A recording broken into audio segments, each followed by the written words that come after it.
Terima kasih teman-teman semua yang sudah bergabung kembali ke AFM sesi kedua dan sesi pamungkas untuk tahun ini.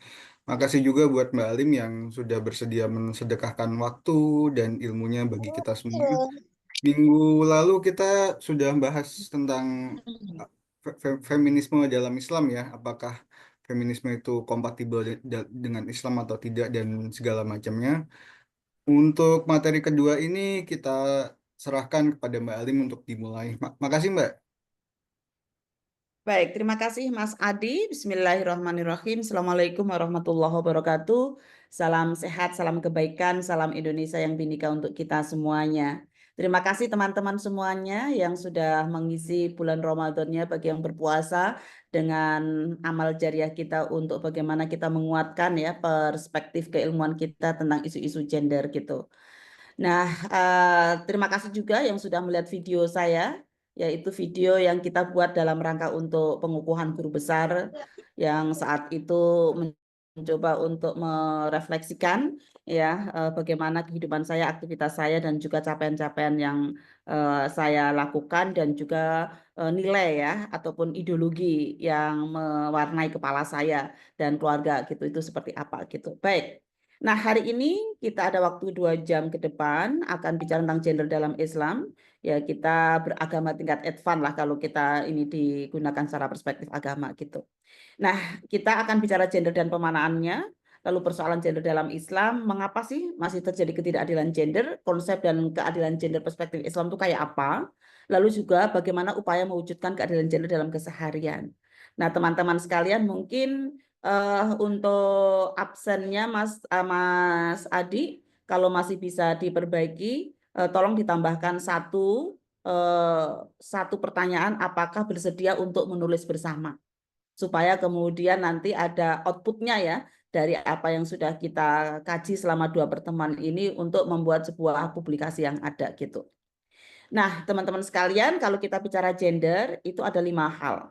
Satu, gender sebagai sebuah fenomena atau konstruksi sosial budaya, yang ini bisa tidak menjadi persoalan, laki-laki pakai kopiah, perempuan pakai jilbab, misalnya begitu.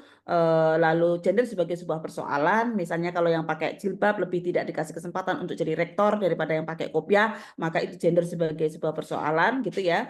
Lalu gender sebagai sebuah perspektif, cara pandang, cara melihat sesuatu, gender sebagai alat analisis, dan gender sebagai gerakan kesadaran. Nah, pertama kali kalau kita bicara gender, maka mungkin apa sih yang teman-teman pikirkan? Satu kata saja ya. Coba tuliskan satu kata tentang laki-laki atau perempuan, baik itu perannya, statusnya, ataupun ciri fisiknya.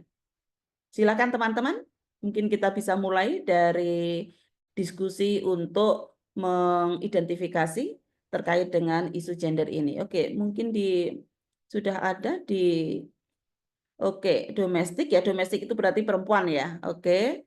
Ya, laki-laki apa, perempuan apa begitu. Laki-laki kuat, laki-laki maskulin, maskulin, perempuan feminin, ya. Coba silakan teman-teman identifikasi satu kata untuk laki-laki, satu kata untuk perempuan, bisa dilihat dari perannya, statusnya, ciri fisiknya dan sebagainya. Oke. Ya, perempuan pakai pink, laki-laki pakai biru, oke. Ya, baik. Silakan lagi, laki-laki pemimpin, perempuan yang dipimpin, laki-laki publik, perempuan domestik, laki-laki tidak lemah atau kuat, laki-laki egois, perempuan emosion, logis. Oke, baik. Baik, teman-teman, wah luar biasa sekali ya. Langsung berarti teman-teman semuanya menyimak ini. Ini sebenarnya tes aja supaya kemudian saya tidak didengarkan sambil ketiduran gitu ya. Baik, nah teman-teman sekalian, terima kasih sudah mengidentifikasi persoalan perbedaan laki-laki dan perempuan ya.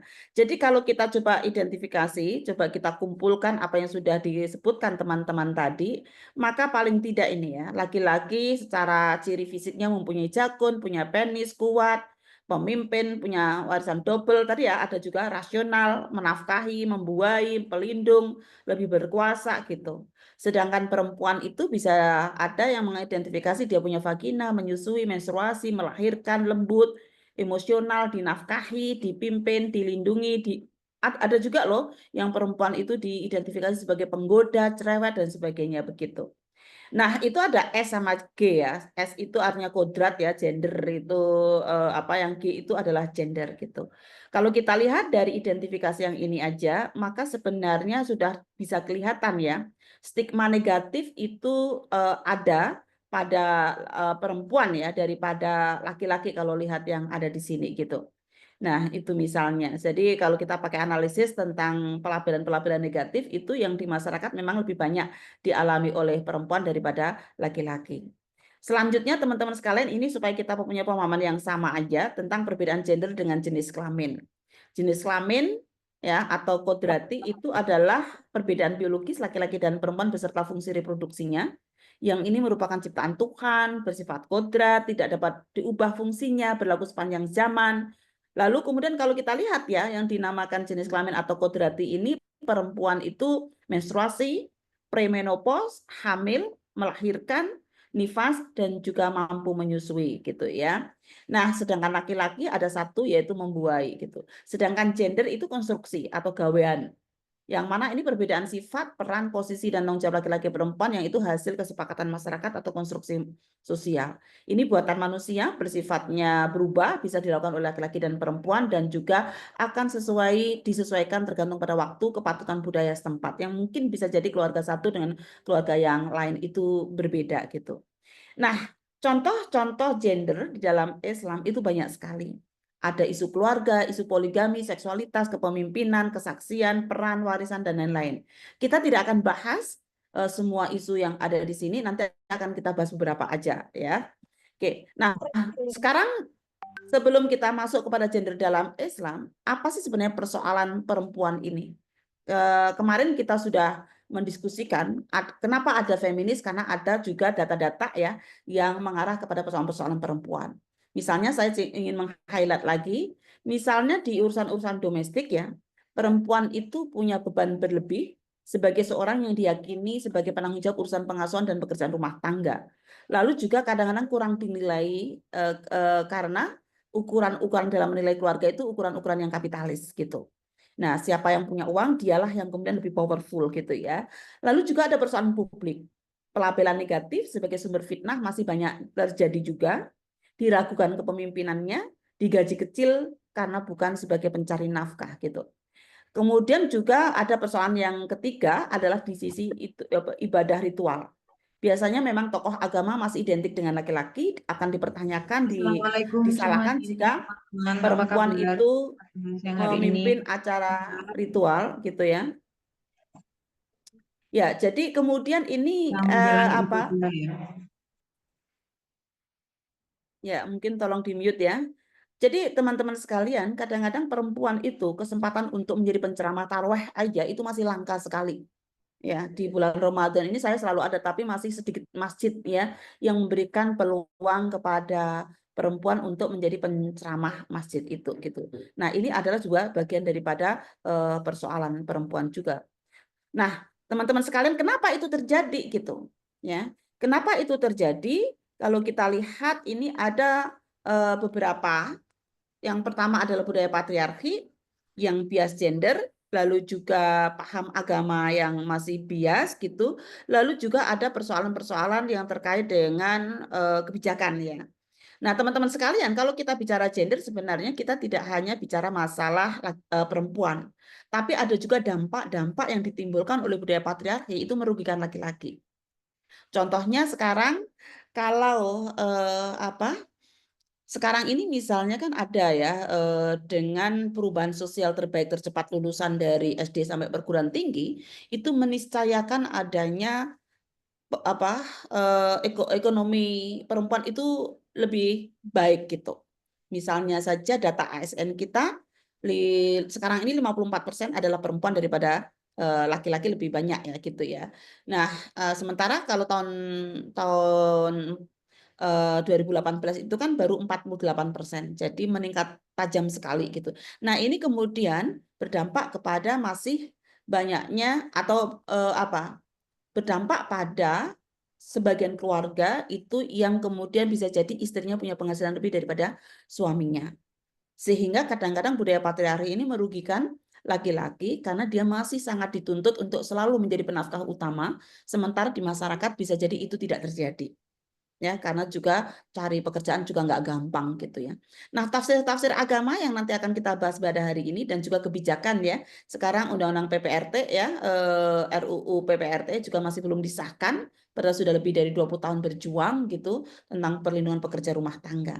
Nah, ini bisa menimbulkan pelabelan negatif, stereotip, subordinasi, nomor satu, nomor dua, marginalisasi, beban berlebih, dan juga kekerasan. Nah, teman-teman sekalian, ini penjelasannya ya, ini saya ambil dari bukunya Mansur Fakih di dalam analisis sosial gitu.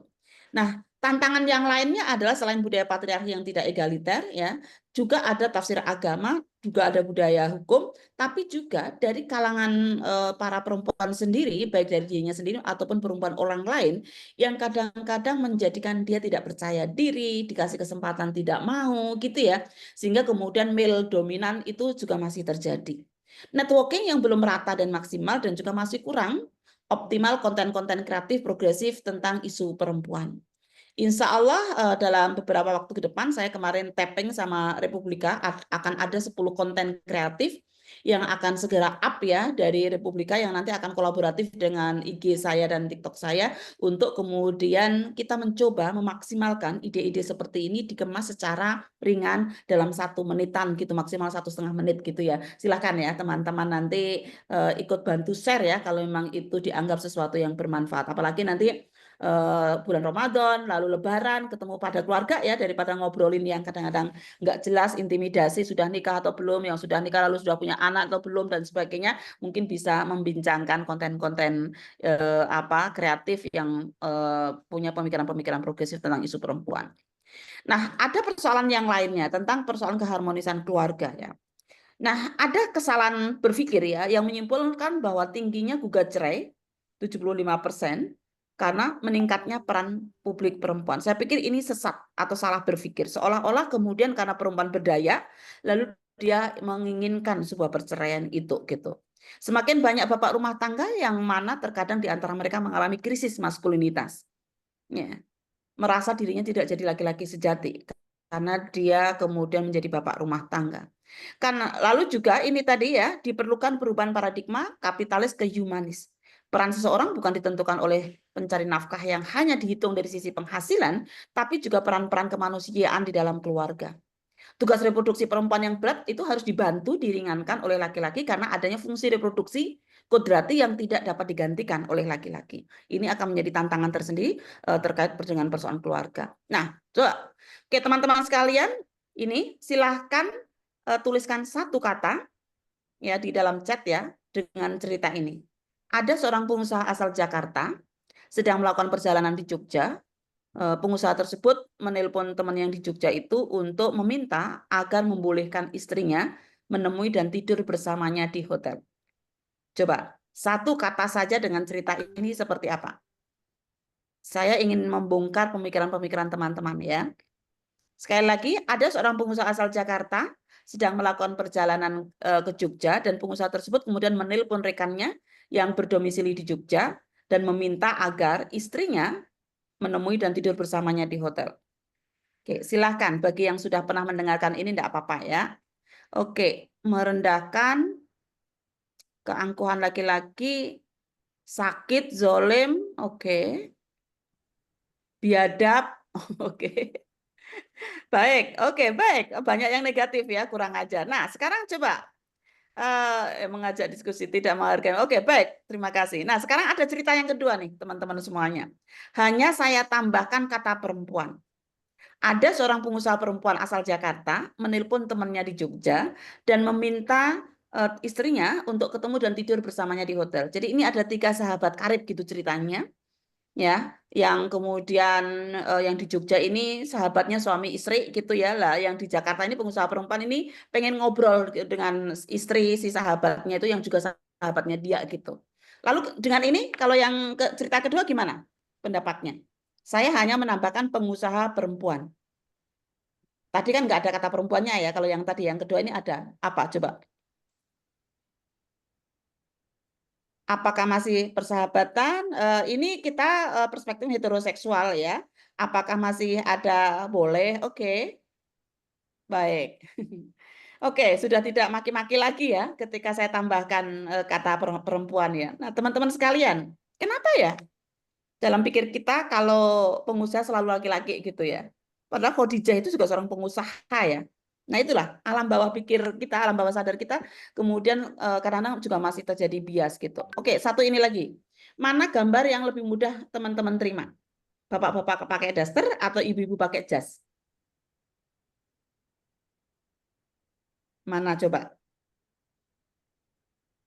Oke, ibu pakai jas. Oke. Ibu pakai jas lebih banyak diterima ya daripada bapak-bapak pakai daster. Walaupun bapak pakai daster lebih apa bisa diterima juga ya ini ya. Oke. Tapi lebih banyak ibu yang pakai jas ya. Jadi teman-teman sekalian, sekali lagi nih refleksinya. Mengapa banyak pendapat negatif yang diberikan pada cerita pertama dan tidak pada cerita kedua? Mengapa gambar perempuan pakai jas lebih mudah diterima dibandingkan dengan laki-laki yang pakai daster? Karena begini ya. Pertama, alam bawah sadar kita seolah-olah kita memikirkan kalau pengusaha itu laki-laki.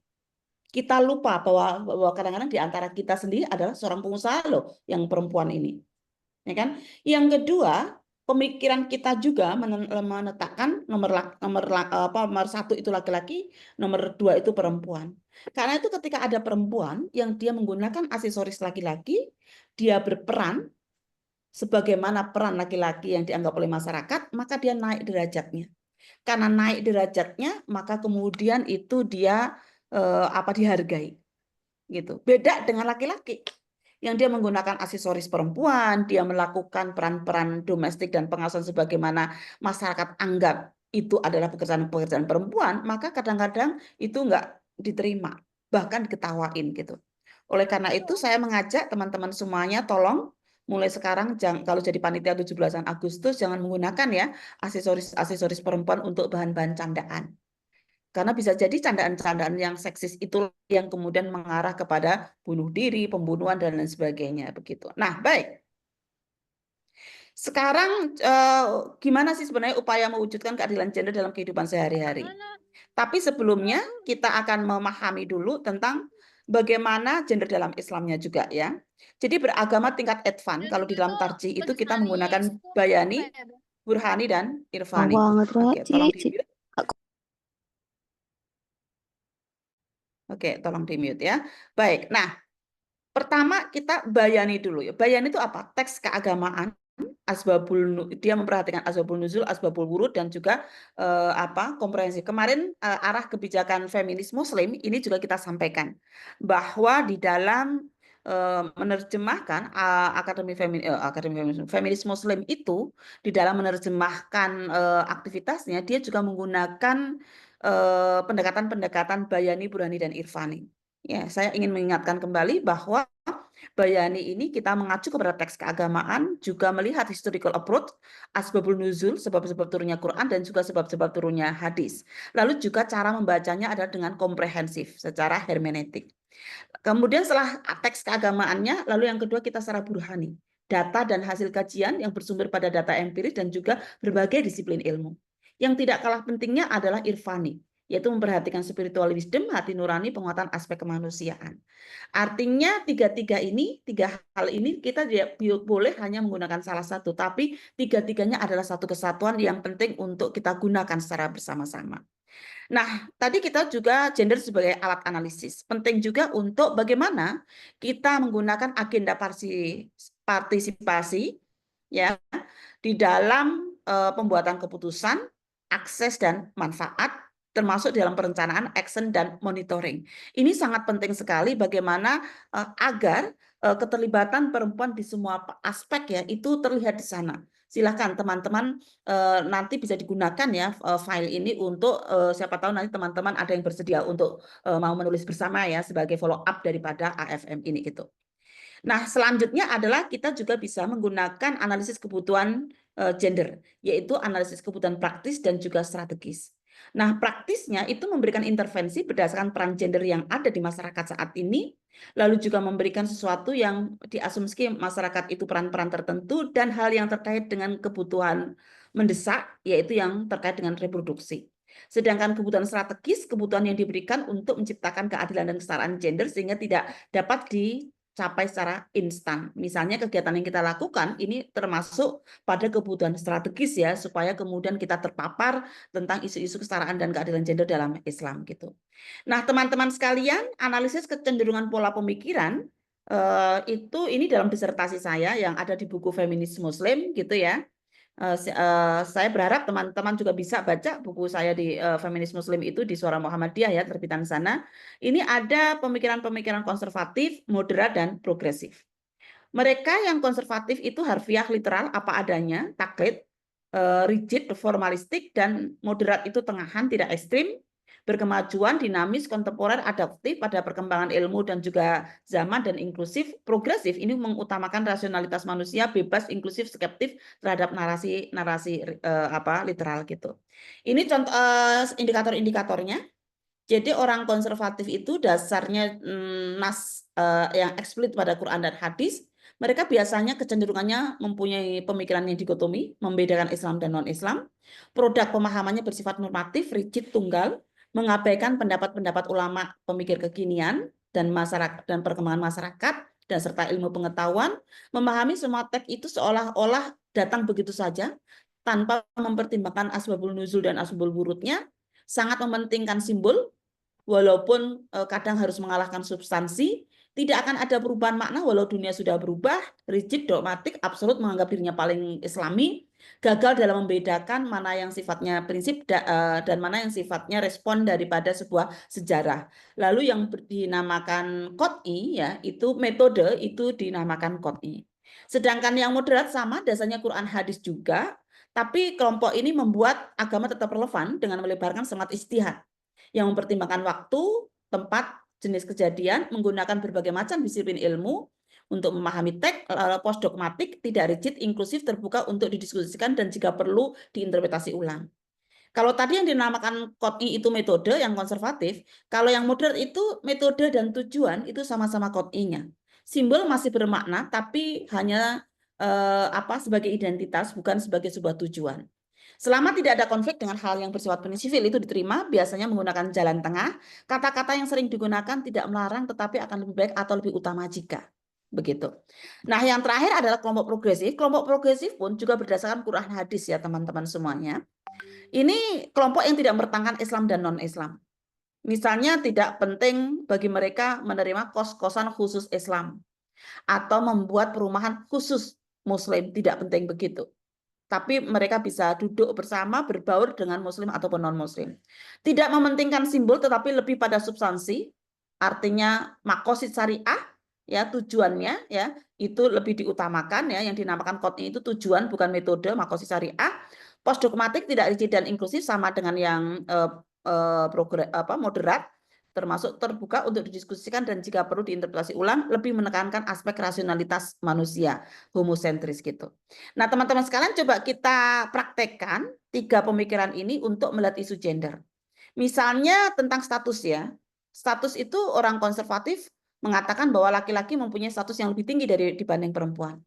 Moderat, status laki-laki dan perempuan itu tidak sama, tapi mereka saling melengkapi, sedangkan progresif, status laki-laki dan perempuan itu sama.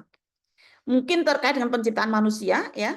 Penciptaan manusia, perempuan itu diciptakan dari tulang rusuk laki-laki. Benar-benar ini orang konservatif meyakini nih, kalau perempuan itu diciptakan dari tulang rusuk laki-laki, sehingga posisinya jadinya inferior.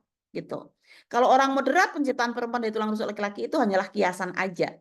Sedangkan orang progresif, laki-laki dan perempuan itu diciptakan dari zat yang sama.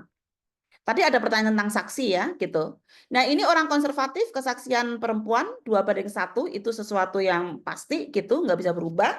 Lalu moderat, kesaksian satu orang perempuan dapat sebanding dengan kesaksian satu orang laki-laki jika sang perempuan mempunyai kemampuan atau keahlian dalam kasus yang dihadapinya. Progresif, laki-laki dan perempuan sama-sama mempunyai kualitas kesaksian yang sama. Warisan misalnya, ya, laki-laki berhak mendapatkan 2 kali lipat daripada perempuan. Kemudian kalau moderat, karena laki-laki mempunyai hak waris 2 kali lipat daripada perempuan, maka sebaiknya pihak keluarga mengupayakan cara lain seperti pemberian hadiah atau wasiat pada perempuan, sehingga hasilnya akhirnya sama. Kalau progresif, baik laki-laki maupun perempuan seharusnya mendapatkan hak waris yang sama atau dibagi berdasarkan kebutuhan. Yang paling membutuhkan dia akan mendapatkan paling yang banyak, sehingga sifatnya ini adalah genderless. Karena bagi progresif tadi makosid syariahnya ya, yaitu tujuan tentang kesejahteraan ahli waris itu lebih penting daripada pembagian waris itu sendiri caranya gitu. Nah, sekarang kita akan mencoba untuk membedah beberapa isu gender dalam Islam. Pertama terkait dengan poligami. Ya, poligami adalah pernikahan yang kita tahu punya istri lebih daripada satu, lalu tidak dipraktekkan hanya di masyarakat Muslim, tapi sebenarnya juga di masyarakat yang lain. Kemudian sejak Kongres Perempuan pertama tahun 1928 sampai sekarang ini menjadi isu yang kontroversi. Masyarakat Islam juga terjadi kontroversi karena sebagian kelompok percaya bahwa berpoligami diperbolehkan di dalam Islam karena dituliskan dalam Al-Quran. Teman-teman cukup menyimak ya tentang pernyataan Ahmad Dhani ya di DPR kemarin terkait dengan naturalisasi sepak bola ya, karena apalagi yang Islam gitu kan dia bisa punya istri 4 misalnya kayak gitu. Nah, saya pikir ini juga sesuatu yang kemudian mengundang kontroversi. Ini ayat poligami yang sering disampaikan ya, yaitu An-Nisa ayat 3 terkait dengan dan jika kalian takut tidak dapat berlaku adil terhadap perempuan yatim, maka nikahilah perempuan lain yang baik bagi kalian 2, 3 atau 4. Namun jika tidak mampu maka satu saja. Nikahilah satu saja. Yang demikian adalah lebih mendekati bagimu yang dan tidak berbuat zalim gitu. Nah, ini sebab-sebab turunnya tentang ayat poligami tadi ya, bahwa kalau kita lihat turun ada seorang laki-laki yang punya perempuan yatim dan dia menjadi walinya dan yatim itu punya harta tapi tidak ada satupun yang bisa membelanya sehingga laki-laki itu menikahinya bukan karena cinta tapi karena menginginkan hartanya. Lalu dia sering memukulinya dan berlaku buruk terhadapnya, maka Allah berfirman, dan jika kamu takut tidak berlaku adil terhadap yatim perempuan maka nikahilah itu ya. Maka ini sebenarnya sangat berhubungan dengan nilai-nilai kemanusiaan gitu. Oke, nah ini tentang asbabul yang lain ya terkait dengan ayat tadi terkait dengan persoalan anak yatim. Kemudian ini ayat yang kurang disentuh, An-Nisa 129, yang mana dan kalian tidak akan pernah bisa berbuat adil di antara para perempuan, walaupun kamu berusaha sekuat tenaga. Janganlah kamu terlalu condong hingga menjadikan yang lainnya digantung, dan jika kamu berbuat baik dan bertakwa kepada Allah, sesungguhnya Allah Maha Pengampun, lagi Maha Penyayang. Ini kalau kita lihat dari asbabun nuzulnya sampai Nabi Muhammad menangis ya, karena beliau poligami, tapi merasa tidak berbuat adil karena Aisyah itu sangat cemburu banget, karena yang paling dicintai oleh Rasulullah tetap Khadijah gitu. Ini hadis-hadis tentang poligami ya. Kok sudah pergi ya kalian tadi? Di WA aja.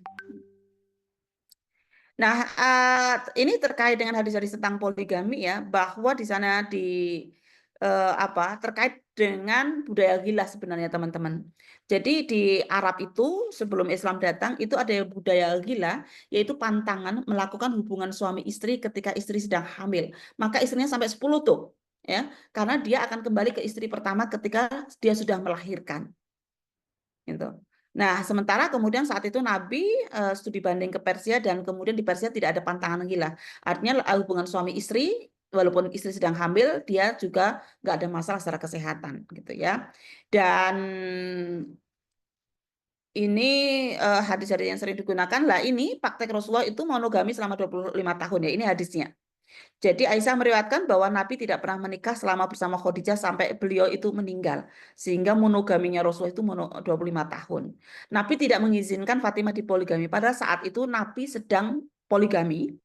Tapi ketika Ali bin Abi Thalib minta Fatimah mau dipoligami, maka saat itu Nabi mengatakan di atas mimbar, bukan di dalam kamar ya, bahwa aku tidak izinkan sampai 3 kali ya, aku tidak izinkan ya karena kebaikannya Fatimah kebaikanku, kesedihan Fatimah kesedihanku gitu. Sehingga bisa dikatakan kalau saya menyimpulkan sebenarnya prinsip pernikahan dalam Islam itu monogami ya, karena sebenarnya walaupun Nabi itu poligami, beliau tidak mengizinkan Fatimah itu dipoligami. Nah, dari landasan Bayani tadi, kalangan literal ya, dia akan mengatakan bahwa poligami itu bagian daripada sesuatu yang ada dituliskan dalam Al-Qur'an gitu. Kalau dulu ada salah satu penafsiran lain ya tentang poligami oleh Wibisono. Berpoligami itu tidak perlu dalam kasus kelebihan perempuan, itu juga merupakan cara aktif dalam bertarung melawan kejahatan sosial yang merajalela di Eropa. Jadi tahun 1928 itu kenapa beberapa aktivis perempuan itu pro poligami karena dihubungkan dengan perjuangan melawan penjajah ya, karena penjajah itu monogami, maka kalau kemudian pro monogami itu sama dengan pro penjajah, begitu kira-kira lebih konteksnya.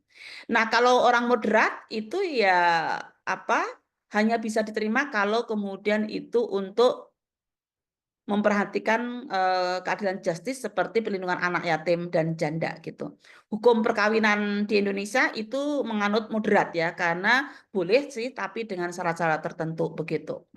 Nah, pemahaman progresif jelas ulama progresif sangat mengkritik pemikiran konservatif dan moderat karena sebenarnya ketika poligami digunakan sebagai upaya untuk menyelesaikan isu-isu kemanusiaan, maka caranya tidak harus dipoligami ya. Kita sudah punya ada yayasan yatim piatu atau yayasan sosial yang bisa melindungi perempuan dan janda dalam urusan-urusan masyarakat dan juga masalah-masalah sosial gitu. Nah, teks poligami ini respon terhadap masalah sosial yaitu pertempuran perang Uhud yang mana banyaknya anak yatim dan janda ya saat itu gitu. Nah, oke. Lalu tadi sudah dikatakan poligaminya Nabi itu hanya beberapa tahun, monogaminya 25 tahun. Nah, ini poligami ini menarik teman-teman sekalian. Penelitian saya walaupun semuanya itu aktivis perempuan, itu yang perempuan cenderung progresif, yang laki-laki itu cenderung moderat, ya. Jadi misalnya kalau yang konservatif ya mempunyai poligami itu bagian daripada beauty of Islam dan karena memang secara natural laki-laki itu poligami, perempuan itu monogami misalnya gitu.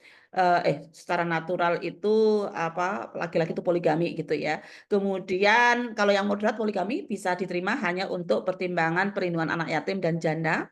Lalu kalau yang progresif, praktek poligami tidak bisa diterima saat ini karena banyak praktek yang menimbulkan persoalan pada anak dan perempuan ketika poligami itu dipraktekkan. Nah, catatan pentingnya ayat poligami diturunkan setelah perang Uhud yang mana 10% umat Islam itu syahid. Poligami sudah menjadi tradisi sebelum Islam. Islam datang bukan untuk menganjurkan poligami, bahkan untuk membatasi dan menguatkan monogami sebagai prinsip pernikahan. Jika tidak adil lebih baik satu aja. Al-Quran mengisarkan bahwa adil itu hampir tidak mungkin karena tadi An-Nisa 129 ya. Walau harostum, walau kamu ingin, tapi tetap nggak bisa. Tujuan utama menikah adalah sakinah, mawaddah, dan rahmah. Apakah dengan poligami bisa? Tiga hal tersebut terjaga. Kayaknya susah gitu. Oke, satu lagi terkait dengan seksualitas dalam Islam. Ya, kenapa ini menjadi sesuatu yang sangat penting dibincangkan juga? Seksualitas itu kan bagian yang integral dalam kehidupan manusia. Seksualitas itu tidak hanya masalah hubungan seksual suami istri ya, tapi ada persoalan adat istiadat, seni, moral, dan hukum ya. Bicara seksualitas itu masih tabu. 3 dari 10 perempuan yang itu tahu orgasme, sementara masih banyak perempuan yang nggak tahu apa itu orgasme misalnya. Ini sebuah realitas fakta ya. Nah, istri pakaian bagi suami dan suami pakaian bagian dari istri gitu.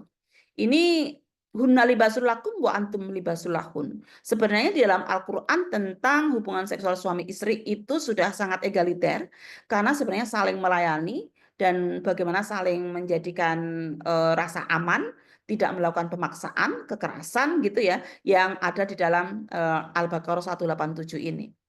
Nah, ada ayat yang lain masalahnya kalau kita kemudian tafsirkan apa adanya, ini bisa mengindikasikan kalau kemudian kewajiban melayani seksual itu adalah kewajiban istri dan hak suami misalnya begitu. Nah, saya pikir ini kesimpulan yang sangat tidak tepat ya. Karena misalnya ini ya, istri kamu adalah ladang bagi kamu maka datangilah semau kamu misalnya gitu. Ini Al-Baqarah 223 ini. Kemudian tapi juga di sini wa asiruhunna bil ma'ruf dan bergaulah kamu dengan cara yang ma'ruf gitu. Nah, ayat ini yang kadang-kadang bisa diartikan sebagai tadi sesuatu yang bias ya, bahwa seolah-olah perempuan dianggap sebagai objek seksual untuk melayani kebutuhan suami gitu.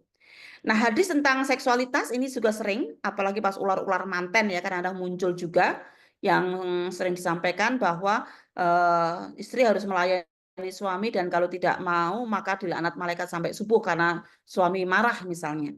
Nah, ini saya pikir penting juga untuk kita lihat ulang, tafsir ulang seperti apa gitu. Ya, di dalam hadis ini ada di buku saya juga Feminis Muslim di Indonesia atau di website saya genderprogressive.com itu tentang judulnya adalah intervensi malaikat dalam hubungan seksual ya, sehingga bisa dibaca untuk menafsirkan bagaimana isu seksualitas ini. Ini sebab-sebab turunnya terkait dengan ayat dan hadis Al-Baqarah 187 tadi puasa nggak boleh berhubungan suami istri dari Isya sampai bukan sampai maghrib ya, ini sampai subuh gitu.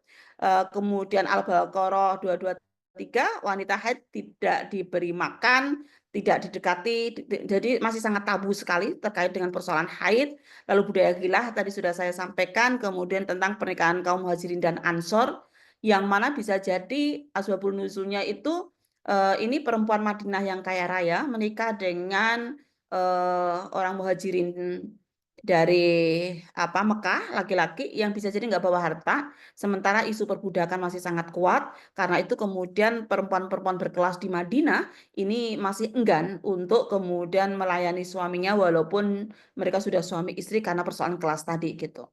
Nah, dari beberapa hal tadi kita bisa melihat pemahaman literal ya, jika suami mengajak berhubungan seksual dan istri menolak, maka istri akan dilaknat oleh malaikat hingga subuh. Nah, istri adalah ladang bagi kamu, maka ladanglah semau kamu.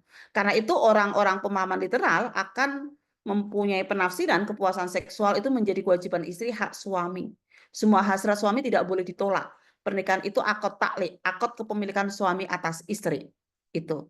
Nah, sementara kalau orang pemikiran moderat dalam memahami hadis tersebut menimbulkan masalah yang seharusnya ketika istri menolak ajakan suami harus dipahami alasannya mengapa istri itu menolak. Menurut Hajar Asqalani harus ada alasan yang rasional. Kebutuhan seksual suami diprioritaskan daripada istri. Malaikat akan mengutuk istri sampai pagi, mengklaim itu bisa berarti bahwa jika suami marah sampai pagi, kutukan pada istrinya akan dilaksanakan. Tapi jika suami tidak marah, maka istri akan bebas dari kutukan itu. Misalnya, ini ada pendapat yang demikian juga. Terakhir, pemahaman progresif ya. Berbeda dari kelompok literalis, orang-orang progresif beranggapan hubungan seksual tidak hanya untuk menciptakan, tetapi untuk penciptaan, tapi juga untuk rekreasi. Jadi, it's not only for regenerasi, tapi juga rekreasi.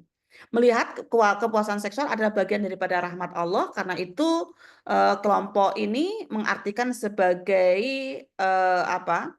istri dan suami itu saling memiliki ya sebagai akad ibadah, bukan sebagai akad taklek yang kepemilikan gitu. Istri masih memiliki otonomi dan kontrol atas tubuhnya sendiri, jadi hal-hal seksual didasarkan pada hubungan timbal balik. Secara hermeneutik kita perlu melihat Al-Quran dan hadis ya, lalu juga tentang masalah tafsir tadi mungkin nanti bisa dibaca ya tentang intervensi malaikat dalam hubungan seksual tadi gitu. Nah, itu terkait dengan isu-isu seksualitas dan kalau kita lihat data risetnya memang banyak yang progresif ya. Karena memang ada ayat-ayat yang sebenarnya cenderung ditafsirkan tekstual pun sudah ada pemahaman yang egaliter ya untuk isu seksualitas ini gitu. Oke, nah catatan pentingnya seksualitas itu diumpamakan pakaian yang berarti bahwa keduanya punya hak yang sama. Hunna libasul lakum wa antum libasul lahun. Ayat yang mengatakan bahwa perempuan adalah ladang, penekanannya utamanya adalah bukan berhak memaksa, tapi ladang itu adalah sesuatu yang sangat berharga. An-Nisa 19 merupakan bukti kemudian Allah terhadap perempuan yang terzalimi wa aziruhunna bil ma'ruf. Perempuan yang dilaknat malaikat karena menolak suaminya ada beberapa makna yang kita ambil. Seksualitas itu hal yang sangat penting sehingga yang menolak pasangannya dilaknat malaikat didoakan tidak baik. Namun jika melihat An-Nisa ayat 19 dapat kita ambil pelajaran bahwa semestinya menggauli istri harus dengan permulaan yang bagus bukan dengan paksaan. Oke, ini kepemimpinan di ruang publik mungkin kita skip aja, nanti bisa kita buka lagi kalau ada diskusi. Oke. Nah, ini upaya menguatkan kondisi yang berkeadilan dan berkesalingan ya, memilih pemahaman model progresif yang ramah pada perempuan, menggunakan perspektif Bayani, Burani, dan Irfani, lalu memperkuat jaringan advokasi, logistik, massa, dan lobby, tetap menggunakan asertivitas dan senantiasa mengasah spiritualitas. Ini contoh-contoh analisis, teman-teman juga bisa dilihat di sini ya, ada di webnya terkait dengan bagaimana analisis kebutuhan strategi dan kebutuhan pemikiran-pemikiran yang tadi saya sampaikan. Ini ada di modul untuk Latsara ASN. Nah, apa yang bisa kita lakukan? Ya, 3 suara keterbukaan perubahan dari ekosistem menjadi ekosistem. Kita perlu open mind, open heart, dan open will. Apa yang sudah terjadi kita download, lalu coba kita pikirkan untuk kemudian mengkristalisasi dan membuat percontohan untuk memunculkan performing atau hal-hal yang lebih baik. Tapi penting ya, untuk open mind, open heart, dan open will.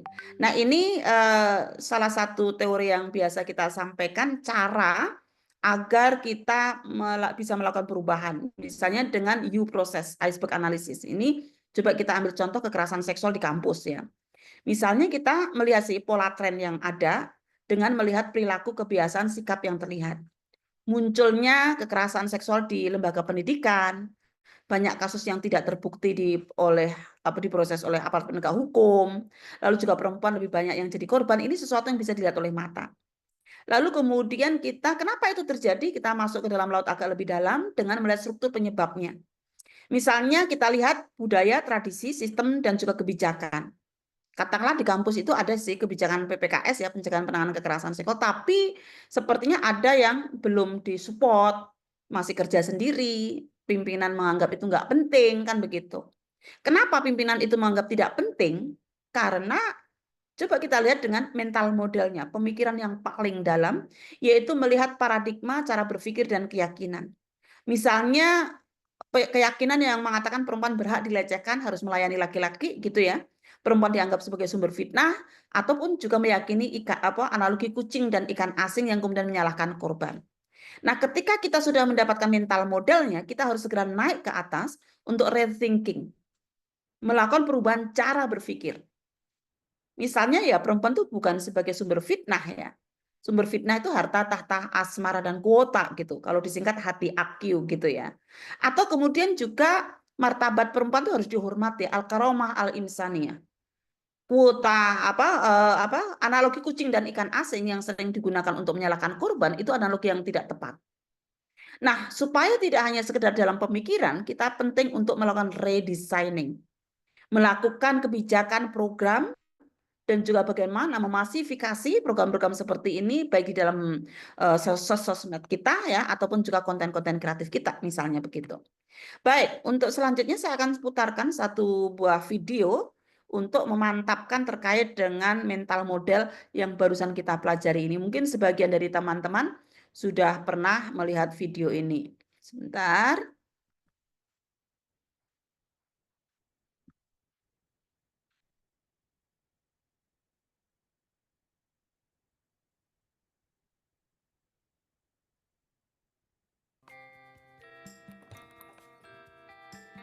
Pagi, bisa pindah Mbak? Ini tempat kami. Bentar, ini nggak apa-apa, nggak apa-apa.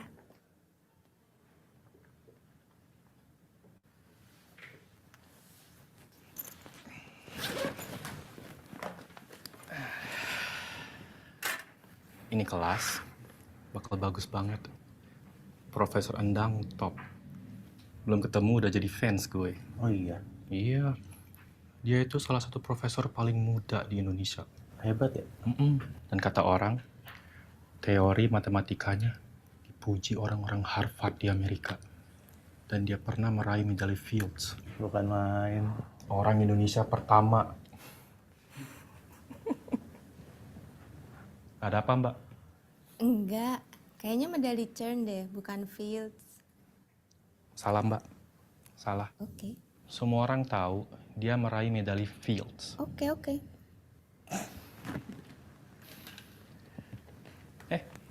Saya dengar dia belum nikah. Mungkin nggak ya? Pengabdian ilmu matematikanya itu terlalu kuat. Bukannya udah tunangan ya, Mas? Maaf, Mbak yakin untuk ikut mata kuliah ini? Iya, kenapa? Sorry ya Mbak. Kayaknya matematika ala Profesor Endang tuh terlalu rumit untuk cewek. Ya, mudah-mudahan saya ngerti. Asal beliau bicara lambat dan banyak gambar ya.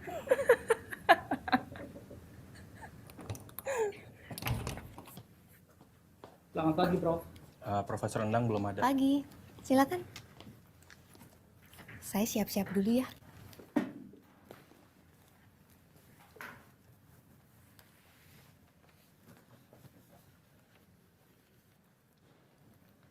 Selamat pagi semua. Pagi. Kenalkan, ini Kak Sri, asdo saya. Dan saya Profesor Endang.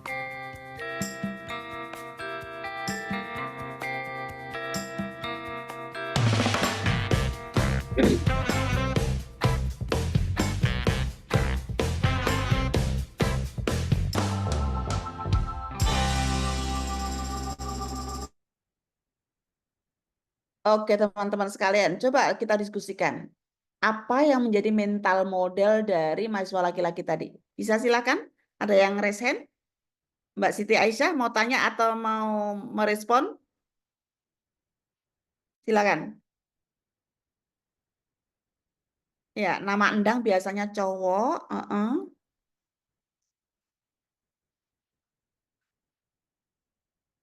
Oke, Mbak Anissa Khairani, apakah ingin mencoba merespon apa sih sebenarnya atau mental model yang dimiliki oleh mahasiswa laki-laki itu tuh apa? Ya, silakan Mbak Aisyah. Open mic. Ya. Eh, Halo Bu, Halo. ya, menurut saya ini apa namanya, kalau saya orang Sulawesi ya, Endang itu nama perempuan Bu. Jadi ketika Oh ya. pertama kali seperti itu saya nggak terlalu apa namanya terjebak dengan alur cerita karena Endang itu adalah nama perempuan kalau di Sulawesi. Ya, tapi si mahasiswa laki-laki tadi kan profesor dianggap laki-laki Eh, kan? Iya, Iya iya, kan? iya. Artinya mental modelnya si mahasiswa laki-laki tadi itu namanya profesor ahli matematika lulusan Harvard itu nggak mungkin itu seorang perempuan gitu kan? Maka dianggapnya kan itu seorang laki-laki kan begitu. Jadi sejak dari awal makanya tadi kita bicara tentang mental model. Teman-teman tadi juga saya ajak berpikir tentang apa bedanya apa tadi cerita pertama kedua dan juga Daster dan apa tadi ya dan Jas misalnya gitu. Jadi begini teman-teman sekalian ya, seolah-olah dalam pikiran seseorang kadang-kadang kayaknya nggak mungkin itu seorang profesor itu perempuan, apalagi ahli matematika, gitu ya, apalagi lulusan Harvard gitu. Nah, mungkin dulu juga bisa saya ceritakan ya, ketika saya dikukuhkan mau jadi guru besar, itu anak saya yang kelas 3 SD itu tanya kepada saya, Ibu kumisnya mana gitu. Tanya lagi, ibu kumisnya mana? Kenapa? Mental model anak saya itu profesor tuh kayak di kartun-kartun itu loh. Laki-laki berkumis, pakai baju putih, tua, botak, rambutnya udah putih, dan ahli eksak gitu. Lalu saya sampaikan, nah saya kemudian melakukan rethinking. Oke, mencari ilmu itu kewajiban laki-laki dan perempuan. Ibumu pakai jilbab dan juga bisa jadi profesor. Gitu kan? Maka kemudian tanya lagi, emang ibu produknya apa katanya gitu. Aduh, apa ya? Profesor kajian gender untuk menjelaskan anak kelas 3 SD. Kira-kira apa ini produknya gitu kan? Saya tanya, kamu bahagia nggak sih di keluarga ini? Bahagia, ya itu produknya ibu. Yaitu menciptakan keluarga bahagia yang penuh dengan kesalingan, kesetaraan, dan keadilan. Saya bilang begitu. Barulah dalam gitu. Tapi ini tadi, kita membincangkan tentang mental model ya, yang perlu kita pikirkan terhadap persoalan gender dalam Islam ini masih sangat kuat lah, masih sangat kuat di masyarakat kita gitu. Baik, sedikit lagi ingin saya lanjutkan, setelah itu kita akan diskusi ya. Nah, teman-teman sekalian, uh, ini upaya yang lain ya tentang 8 ciri model kepemimpinan yang adil tanpa diskriminasi. Ini juga kita upayakan, yaitu mempunyai kesadaran diri dan berempati pada pengalaman orang lain, karena keragaman pengalaman perempuan itu luar biasa. Tidak hanya melihat dari cara atau pengalaman kita sendiri, memberdayakan semua anggotanya untuk maju bersama, tidak maju sendiri, ya. Jadi tolong kalau dapat undangan-undangan yang ke luar negeri itu tidak selalu ketua lah yang berangkat, mungkin yang lainnya juga gitu. Merawat diri sendiri dan orang lain, healing itu penting. Kadang-kadang karaokean atau gitaran atau me time itu ya penting juga gitu. Nah ini nomor 4 penting sekali ini, memberikan kritik dengan tidak merendahkan. Bagaimana supaya kita memberikan kritik terhadap seseorang tapi tanpa harus merendahkan. Memahami setiap peran itu sangat penting. Tidak mungkin seorang direktur bisa bekerja dengan baik, nyaman kalau tidak ada cleaning service. Jadi baik direktur maupun cleaning service sama-sama pentingnya. Lalu juga kolektif, kolegial, kebersamaan dalam pengambilan keputusan, tidak mentoleransi kekerasan, dan juga inklusif, tidak diskriminasi, dan mengakui keberagaman. Nah, di dalam Islam, laki-laki dan perempuan itu mempunyai martabat yang sama. Ya, Islam memberikan hak yang jelas dan martabat yang tinggi bagi perempuan sebagaimana juga diberikan pada laki-laki. Peran perempuan dalam Islam tidak hanya terbatas pada keluarga, tapi juga dalam masyarakat dan agama. Al-Quran dan hadis, perempuan dipandang sebagai individu yang setara dengan laki-laki dalam banyak hal, termasuk hak-hak pribadi, hak sosial, dan hak keluarga. Relasi laki-laki dan perempuan dalam posisi setara, tidak ada superioritas dan juga subordinasi. Nggak ada yang diunggulkan dan direndahkan, masing-masing memiliki potensi, fungsi, peran, dan kemungkinan pengembangan diri. Jadi ini contoh-contoh prinsip kesalingan dan kesetaraan gender dalam Islam ya. Sama-sama sebagai hamba Allah, sama-sama sebagai khalifatu fil ard, ini ja'ilun fil ardi khalifah, diciptakan dari zat yang sama, An-Nisa ayat 1, kualitas godaannya juga sama. Ya, jadi mitos ya teman-teman, kalau perempuan itu menjadi sumber fitnah karena makan buah kuldinya lebih banyak, sehingga jadi payudara daripada laki-laki saat di surga gitu ya. Nah, itu mitos, karena sebenarnya kalau dalam Quran itu Adam dan Hawa itu mendapatkan kualitas godaan yang sama, lalu diturunkan ke bumi sama-sama meminta ampunan gitu. Lalu juga sama-sama bertanggung jawab terhadap apapun yang dilakukan. Fa may ya'mal misqala dzarratin khairan yarah wa may ya'mal misqala dzarratin syarran yarah.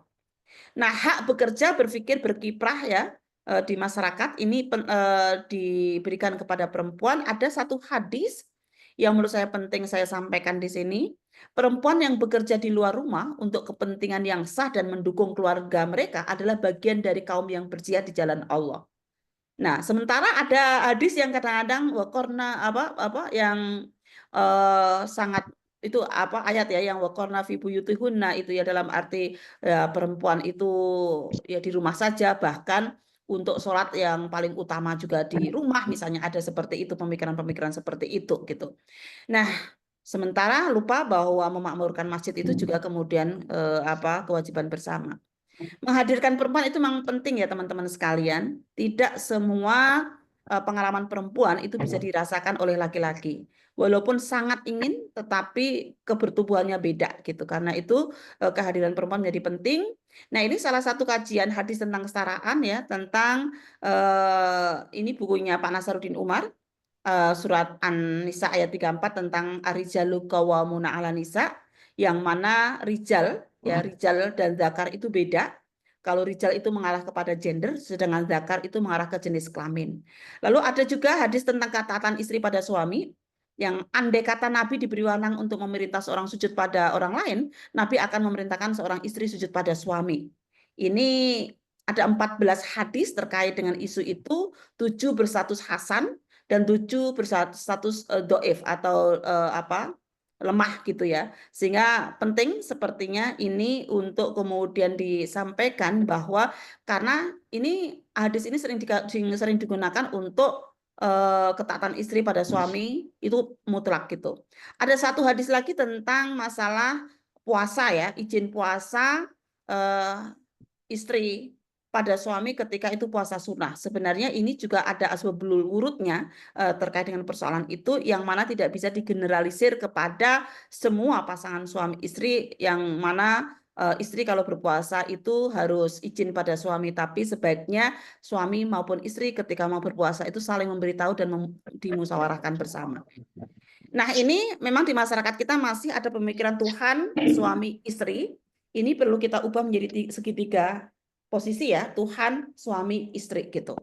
Ya, sehingga ini penting untuk menjaga kesetaraan laki-laki dan perempuan. Landasan normatif atau landasan bayinya banyak sekali ini ya, terkait dengan bagaimana Allah, suami, suami dan istri itu setara di hadapan Allah. Apa yang bisa kita lakukan? 3 pilar advokasi ini penting teman-teman semuanya. Kita perlu menyiapkan siapa kerja garis depan untuk melakukan advokasi dari upaya-upaya kesetaraan ini. Yang tidak kalah pentingnya adalah tentang bagaimana data, logistik, informasi yang ada, dan juga yang menggerakkan. tiga advokasi ini nggak mungkin bisa kita lakukan tanpa kita tanpa kita menganggap semuanya itu penting ya. Bukan hanya yang ngomong saja yang penting, tapi basis juga penting, logistik itu juga sama pentingnya begitu. Nah, ini yang kesimpulannya ya, bahwa Islam memberikan hak yang jelas dan martabat yang tinggi bagi perempuan dan laki-laki, baik di dalam keluarga, sosial, pendidikan dan ekonomi. Perempuan dihargai setara dengan laki-laki di hadapan Allah dengan peran yang berbeda dalam reproduksi namun saling melengkapi. Pelibatan perempuan dalam posisi strategi sangat penting karena adanya isu-isu perempuan yang lebih nyaman dan pas jika yang menyampaikan perempuan sendiri. Pelibatan perempuan peran publik jangan justru malah menjadikan beban berlebih ya, karena adanya tugas reproduksi yang tidak dapat digantikan oleh laki-laki. Tidak adanya pelibatan perempuan di area publik karena adanya mental model keyakinan suara perempuan aurat, perempuan adalah sumber fitnah, perempuan nggak boleh jadi pemimpin laki-laki, perempuan tugasnya di rumah aja. Itu adalah pemikiran-pemikiran yang harus diubah. Karena pemikiran-pemikiran itu konservatif dan tidak berkemajuan dan mengabaikan hak-hak perempuan. Saya pikir itu beberapa poin penting yang bisa dijadikan diskusi kita bersama. Tadi sudah ada beberapa pertanyaan. Silakan Mas Adi untuk mengelit ya diskusi kita. Terima kasih.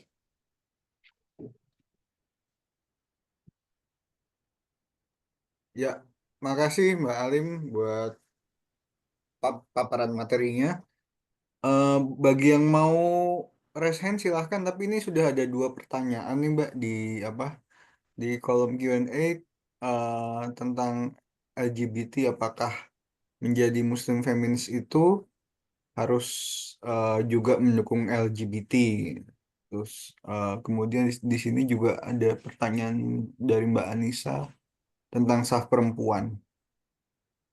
Yang resen tadi silakan siapa? Ini silakan open mic Ya, saya Ras. Mbak Kedengaran? Siti ya. Oke, Iya, makasih betul. Mbak. Silakan Mbak. Suara saya kedengaran? Terdengar, silakan. Oke, bismillahirrahmanirrahim. Sebelumnya, salam taklim, Prof. Saya mahasiswa Prof di Universitas Kalijaga. Oke, benar. Eh, Begini, Prof. Kerap kali Alhamdulillah saya sudah kembali ke kampung mengabdi. Iya, iya, selamat. Begini, Prof. Kerap kali yang kami dapati di kampung terutama ya adalah salah satunya bentuk pelecehan seksual di lembaga pendidikan. Nah, sampai saat ini masih menjadi persoalan yang sangat meresahkan kami terutama dosen perempuan karena ya tidak lain yang membuat saya bertanya-tanya sampai saat ini tidak lain pelaku pelecehan seksual itu adalah orang yang punya nama besar, bahkan tidak menutup kemungkinan beliau adalah seorang tokoh agama.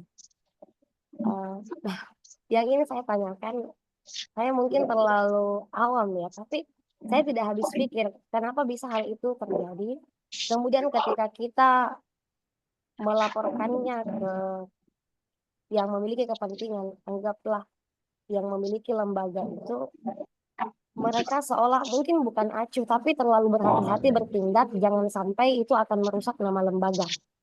Nah, kira-kira Prof, kami sebagai istilahnya orang yang ingin memperjuangkan hak korban ini harus melakukan apa? Karena kan di sisi lain ya kami juga bukan bagian dari orang yang memiliki wewenang.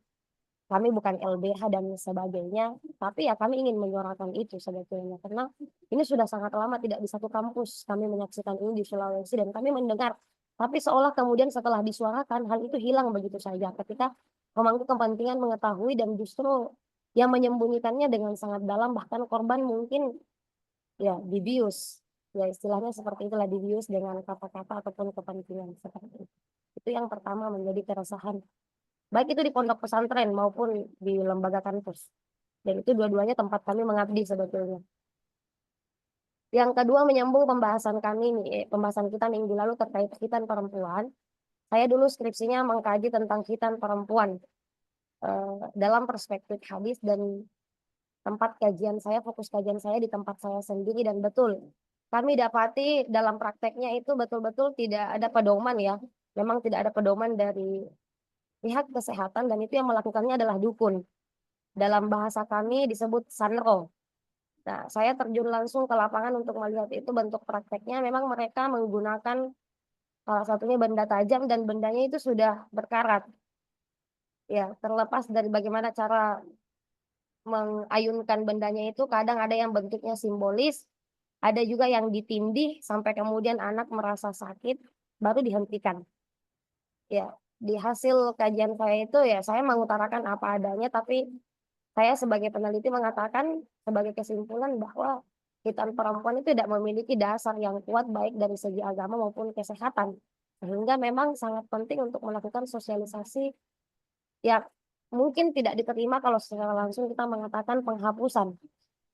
Nah, sehingga ada yang menawarkan kepada saya, tetap saja upacara khitan perempuan itu dilaksanakan, tapi tidak ada lagi proses ya melakukan khitan itu. Hanya bentuk syukuran, kita baca kumpul keluarga. Memang tujuannya untuk sebagai bentuk kesyukuran telah lahirnya anak perempuan.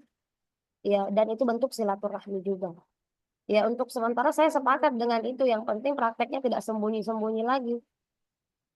Karena di sini tuh Prof, di beberapa daerah itu prakteknya disembunyikan. Yang boleh hadir di dalam khitan perempuan itu hanya orang tuanya, baik itu bapak ibunya, terus anak itu sendiri dan sanro. Selebihnya itu tidak diperkenankan untuk memasuki kamar atau ruangan tertentu. Nah, yang ingin saya tanyakan terkait ini, ya bagaimana baiknya sebetulnya ini Prof? Apakah bisa ditempuh dengan cara seperti itu sebagai langkah awal? Intinya ada negosiasi lah ya, karena itu bagian dari tradisi katanya yang tidak bisa dihapuskan. Bahkan salah satu dari sanro yang saya wawancara itu, apa sih alasan khitan perempuan masih sangat masif di kalangan kita? Beliau mengatakan bahwa itu bagian dari penyempurna agama. Terus saya bertanya, apakah ada dalilnya? Wah, ibu atau dan sebagainya. Beliau mengatakan ya ini sudah dilakukan sejak dari dulu oleh orang tua kita. Ya selalu begitu pasti alasannya. Kalau kita tanya hadis, padahal kan di hadisnya jelas sekali ikhfaldi walatun hiki itu kan hadisnya dhaif. Terus al-khitanu sunnatul lirrijali wa mukrimatul nisa itu juga dhaif walaupun ada salah satu pendapat yang mengatakan itu hadis hasan li ghairi. Ya, Iya, ya, Prof. oke. Ya, kira-kira Baik, seperti itu. mungkin saya langsung tanggapi ya Mas Adi ya. Oke. Terima kasih Mbak Siti Aisyah ya. Dari mana Mbak Siti? Asalnya? Saya dari Polewali Mandar, Sulawesi Barat, Prof. Oh, Sulawesi Barat ya. Oke, Iya, oke, Prof. ya ini kan sudah batch ke-7 ya kalau tidak salah ya. Tapi memang kita atau saya utamanya tidak mengenal satu persatu gitu ya. Taunya nanti kalau sudah main kemana gitu, Prof saya batch ini loh apa AFM tahun ini, AFM tahun ini baru tahu gitu. Oh ya gitu ya. Jadi mohon maaf teman-teman semuanya ini apalagi juga banyak ya 70-an lebih ya yang hadir sehingga tidak mengenal satu persatu. Oke. Pertama ada tentang kasus kekerasan seksual di perguruan tinggi ataupun di lembaga pendidikan, di pesantren itu gimana ya caranya? Karena ketika itu dilaporkan, ketika korban itu speak up, itu kan dianggap mencemarkan nama baik. Ya.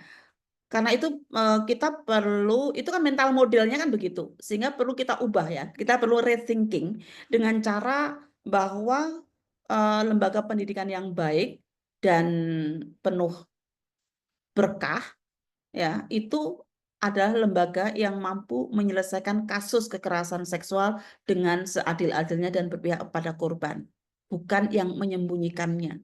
Jadi kita balik, justru kalau sebuah lembaga pendidikan itu punya mekanisme yang jelas, maka orang tua akan nyaman mau menyekolahkan anaknya itu ke institusi itu karena sudah ada mekanisme yang jelas kalau ada persoalan perundungan, ada persoalan kekerasan seksual, intoleransi itu ada bisa dilaporkan. Jadi kita harus merubah cara berpikirnya. Apalagi ini sudah ada undang-undang TPKS-nya kan? Sudah ada undang-undang TPKS-nya gitu. Nah, sebenarnya kan kalau persoalan kekerasan seksual ini kan tadi ya karena masih punya ada anggapan perempuan itu dianggap sebagai objek seksual. Satu sisi ketika kita meyakini perempuan sebagai objek seksual, maka satu sisi kita juga meyakini laki-laki sebagai makhluk yang tidak pernah mampu mengendalikan nafsu seksualnya. Ya kan? Karena kan harus ditutupi, nggak boleh ini, nggak boleh itu, seolah-olah laki-laki itu imannya nggak kuat gitu. Kalau melihat laki-laki pengen kalau melihat perempuan kayak pengen mau memperkosa misalnya gitu ya. Maka sebenarnya ketika ada keyakinan perempuan hanya dianggap sebagai objek seksual, maka itu sebenarnya merendahkan martabat kelaki-lakian menurut saya. Saya sebagai laki-laki, seandainya saya laki-laki, saya malu itu gitu. Emang iman kita serendah itukah gitu ya, gitu. Nah, selain itu memang kita penting ya untuk melakukan pendidikan-pendidikan supaya tidak menjadi potensi korban dan potensi pelaku. Belakangan ini teman-teman semuanya, coba lihat di TikTok. Di TikTok itu anak-anak remaja yang dia sedang pacaran, itu diwawancarai. Senakal-nakalnya kamu, apa yang sudah kamu lakukan kalau kamu sedang pacaran? Check in katanya. Coba bayangkan. Kalau check in ini adalah konotasinya di hotel yang punya potensi untuk kemudian melakukan perzinahan, maka bisa kebayang tuh. Dan itu kan jejak digital ya. Wajahnya tidak diblur lagi di dalam medsos itu gitu. Jadi kayak adu check in gitu loh antar pasangan satu dengan pasangan yang lain. Coba kita refleksikan lebih visioner gitu ya. Dalam arti ini kan sebuah relasi yang beresiko walaupun suka sama suka. Kenapa? Karena ini masih anak-anak muda, sementara mitos keperawanan di masyarakat kita itu masih sangat kuat sekali. Dan tidak ada mitos keperjakaan. Coba bayangkan tuh, kalau para orang tua pada tahu, wah anaknya barusan declare, dia biasanya check in dengan pacarnya. Lalu kemudian jejak digital itu kemana-mana, kira-kira seperti apa juga? Ya, tubuhku adalah punya otonomi, tapi kan kita supaya juga mempunyai mengatur tubuh supaya sehat kan juga salah satunya memperhatikan tentang bagaimana aturan-aturan yang ada di masyarakat dan di agama. Gitu. Jadi kayaknya juga kalau saya kok agak prihatin ya dengan persoalan ini. Prihatinnya tuh bukan hanya kepada pasangan remajanya ya, tapi ya yang menshooting, yang mengunggah ke medsos itu loh. Apa nggak berpikir gitu? Yang punya program itu juga gitu tentang dia sudah bangga ketika pacaran itu sudah check in gitu misalnya. Nah itu tadi ya bisa jadi ya kelihatannya suka sama suka, tapi kalau anak-anak kan bisa jadi itu kemudian mengarah ke kekerasan seksual juga gitu karena anak-anak ya. Nah itu tentang kekerasan seksual. Yang kedua tentang khitan perempuan ya. Khitan perempuan itu memang saat ini aturan yang Permenkesnya nomor 2 tahun 2025 yang kemarin saya share ya, itu tidak mengatur yang simbolis. Tapi yang dilarang adalah, yang dihapus adalah khitan yang punya dampak atau sesuatu yang dari sisi medis ya, yang berdampak-dampak secara medis itu. Jadi yang pernah saya usulkan saat itu termasuk praktek-praktek yang merendahkan martabat perempuan, kata-kata merendahkan martabat perempuan sepertinya tidak diakomodir di dalam Permenkes yang baru. Ya mungkin karena ini Kementerian Kesehatan ya. Bisa jadi memang ini urusannya Kementerian Agama atau siapa gitu yang untuk mengurusi masalah tentang perendahan martabat perempuan ini gitu. Jadi memang kalau memang itu sebuah budaya susah untuk dihilangkan, maka tugas kita adalah merebut tafsir. Merebut tafsirnya adalah bukan dengan merendahkan atau disunat itu karena dia punya dosa waris atau karena supaya sempurna agamanya gitu ya. Tapi kemarin ada yang merebut tafsirnya begini. Ya dia itu disunat karena supaya sama-sama dapat hadiah. Kalau anak laki-lakinya disunat dapat hadiah, maka anak perempuan juga disunat itu supaya dapat hadiah, tapi tidak melakukan apapun gitu. Secara simbolis tadi, dan nggak perlu juga kunyitnya itu ya ditempel-tempelkan ke klitorisnya gitu ya. Potong aja misalnya. Ini pilihan kedua ya, ketika memang itu susah dihapuskan. Kalau di Komnas Perempuan high call-nya ya dihapus, entah yang simbolis ataupun yang melukai ya. Karena yang simbolis pun juga sebenarnya merendahkan martabat perempuan, kebanyakan alasan yang ada gitu. Nah gitu.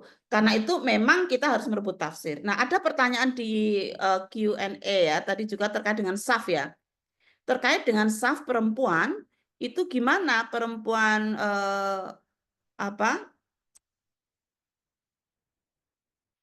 Oh, kalau kesaksiannya ya, oke. Tadi kayaknya ada pertanyaan tentang SAF juga mungkin di chat ya. Nah, masalah saksi itu tadi ya sudah kita bahas tadi ya terkait dengan anggapan konservatif, moderat dan progresif ya. Ya, kalau orang progresif satu laki-laki sama dengan satu perempuan ya ketika memang kita tidak menafsirkan bahwa laki-laki itu lebih rasional daripada perempuan ya. Karena dua-duanya itu akan terkait dengan pengalaman yang ada gitu. Nah, kalau SAF itu kalau menurut saya sih sebenarnya yang paling menunjukkan egaliter itu bukan depan belakangnya, tapi menyamping. Jadi imam di tengah, lalu samping laki-laki, samping perempuan, lalu ada pembatasnya begitu. Masjid-masjid zaman dulu itu banyak modelnya itu seperti itu. Ya, bukan depan belakang, tapi menyamping gitu. Lalu terkait dengan bagaimana masalah feminis dengan pemahaman mungkin yang dimaksudkan ada tentang feminis Muslim ya terkait dengan pemahaman atau adanya kelompok-kelompok minoritas seksual itu seperti apa begitu. Nah teman-teman sekalian kalau di Aisyah ya di PP Aisyah dulu pernah tahun 2016 tuh kita bikin rilis ya. Bikin rilis yang intinya adalah bagaimana kita no legalization untuk pernikahan tetapi juga no discrimination. Ya, apapun yang mereka pilih itu mereka adalah manusia, makhluk yang juga punya hak untuk sekolah, punya hak untuk mendapatkan kesehatan. Tetapi untuk konteks di Indonesia kebanyakan untuk masalah pernikahan ya itu masih belum banyak yang setuju terkait dengan persoalan itu. Tapi mereka juga nggak setuju kalau mereka mendapatkan kekerasan. Nah, di Komnas Perempuan sendiri apapun pilihan ekspresi gendernya ketika dia mendapatkan kekerasan seksual ya kalau di Komnas Perempuan sih selain perempuan yang biologis tapi juga yang transgender ya waria itu juga bagian daripada yang bisa meminta atau melaporkan kepada Komnas Perempuan ketika dia mendapatkan kekerasan begitu. Itu beberapa pertanyaan yang mungkin saya sudah coba jawab. Silakan lagi. Ada lagi yang resen, silakan. Mbak Halimah. Ya lupa, Mbak Halimah ya. Bismillahirrahmanirrahim. Assalamualaikum warahmatullahi wabarakatuh. Waalaikumsalam. Gini Bu Halimah, jadi tadi bicara tentang kesaksian 1:3 kalaupun dari kaum progresif. Nah, di sini ketika memahami tentang Al-Baqarah 282 itu penafsirannya seperti apa sampai kita bisa mendapatkan sebuah pemahaman tentang kesetaraan dari kesaksian tersebut. Dan selanjutnya kenapa kesaksian daripada acara pernikahan itu dominan laki-laki? Apakah ini sebuah budaya ataukah bisa digeser menjadi wilayah gender bahwa perempuan juga bisa menjadi saksi perempuan?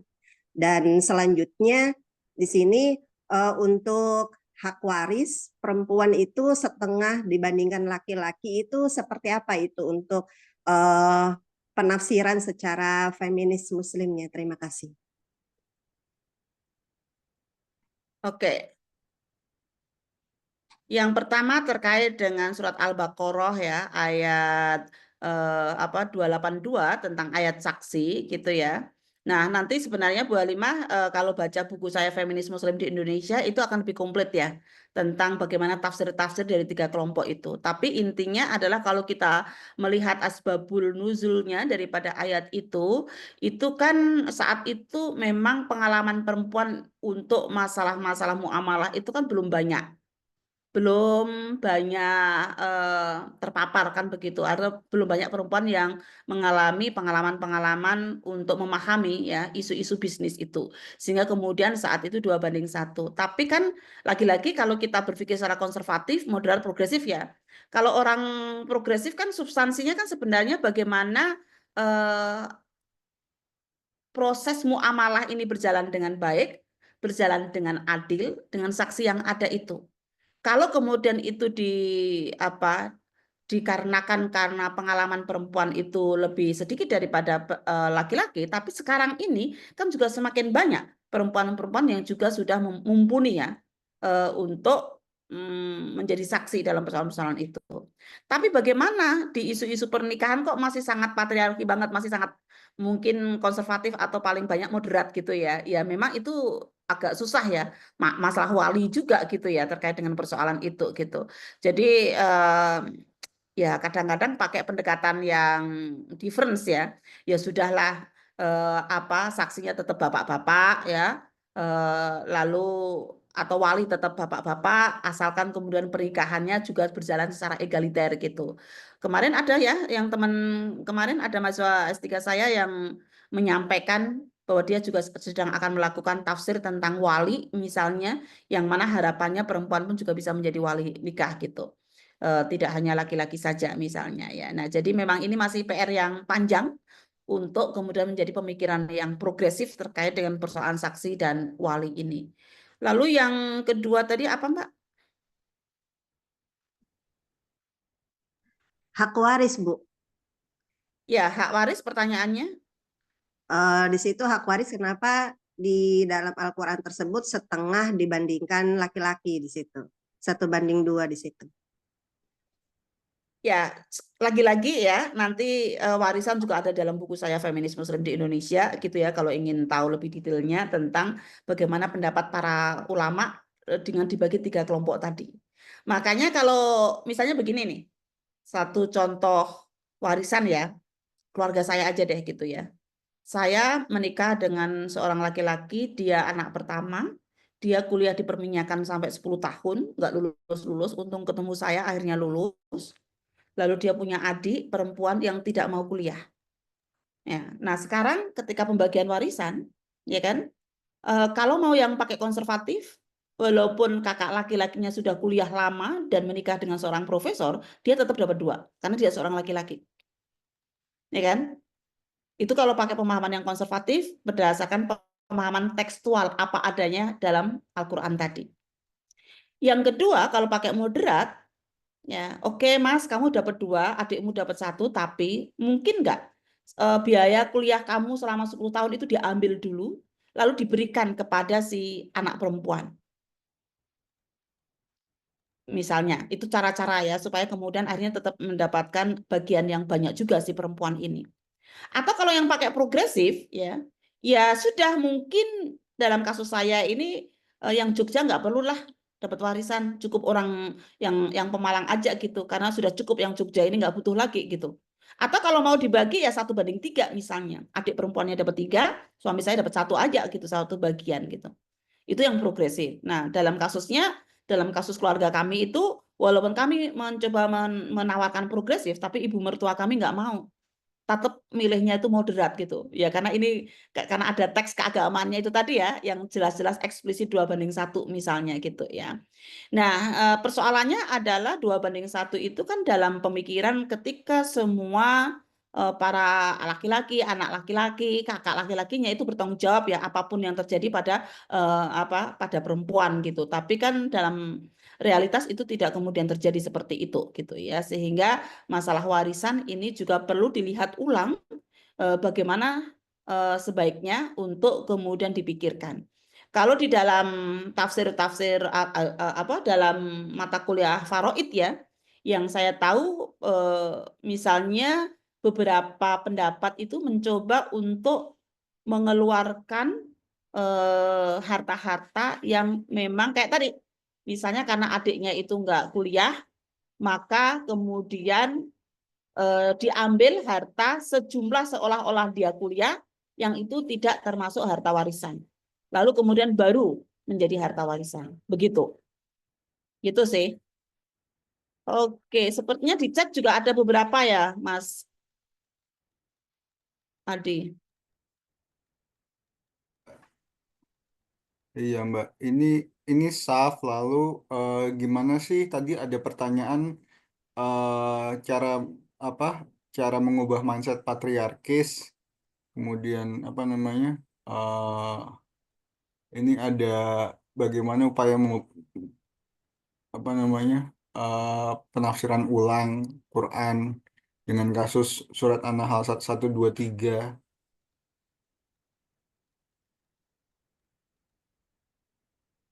Ini kalau ada yang mau speak up silahkan loh.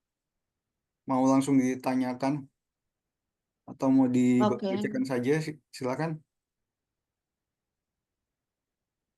Ini mungkin yang pertama kali bisa, ini mungkin ada Mbak Zaura, ini Mbak Alim, bagaimana bagaimana caranya menanggapi seseorang yang sangat berpikir patriarkis, Mbak Alim. Oke, mungkin perlu kita jelaskan bahwa patriarkis itu kan sebenarnya tidak hanya merugikan perempuan ya. Dalam beberapa case, patriarki itu juga merugikan laki-laki gitu. Misalnya terkait dengan situasi zaman sekarang ya, yang sering saya sebutkan dengan krisis maskulinitas yang dialami oleh laki-laki, ketika kita masih mempertahankan uangmu, uangku, uangku, uangku sendiri, maka itu kemudian berdampak kepada ya ya tadi ya mungkin laki-laki ya jadi kurang beruntung gitu. Ya tetap tidak kemudian mengeksploitasi tentang reproduksi yang sudah dilakukan oleh perempuan. Karena ya ketika kita sudah berkeluarga ya uang mungkin uang bersama ya kan. Coba bayangkan ketika suami nyari kerjaan susah, sementara kemudian yang dapat pekerjaan istri, lalu pemikirannya uangmu, uangku, uangku, uangku sendiri. Itulah yang kemudian menjadi apa? Berdampak kurang baik kan jadi laki-laki ya dalam persoalan ini gitu. Jadi mungkin kita bisa tanpa harus mengatakan budaya patriarki gitu ya, tapi coba kita ajak dengan berpikir yang simple terkait dengan misalnya bagaimana laki-laki juga bebas mengekspresikan emosinya ya. Laki-laki juga boleh nangis, laki-laki juga boleh sedih gitu. Karena laki-laki juga seorang manusia yang mana kadang-kadang membuat harapan hidup laki-laki jadi lebih rendah ya daripada perempuan karena mungkin tidak bebas berekspresi itu.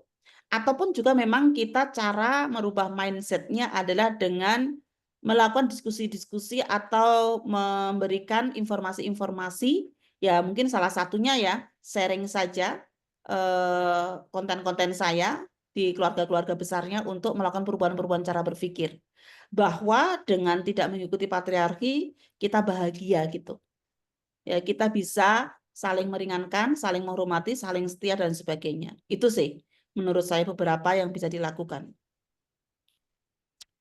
Ini ada pertanyaan dari Mbak Ahla ini.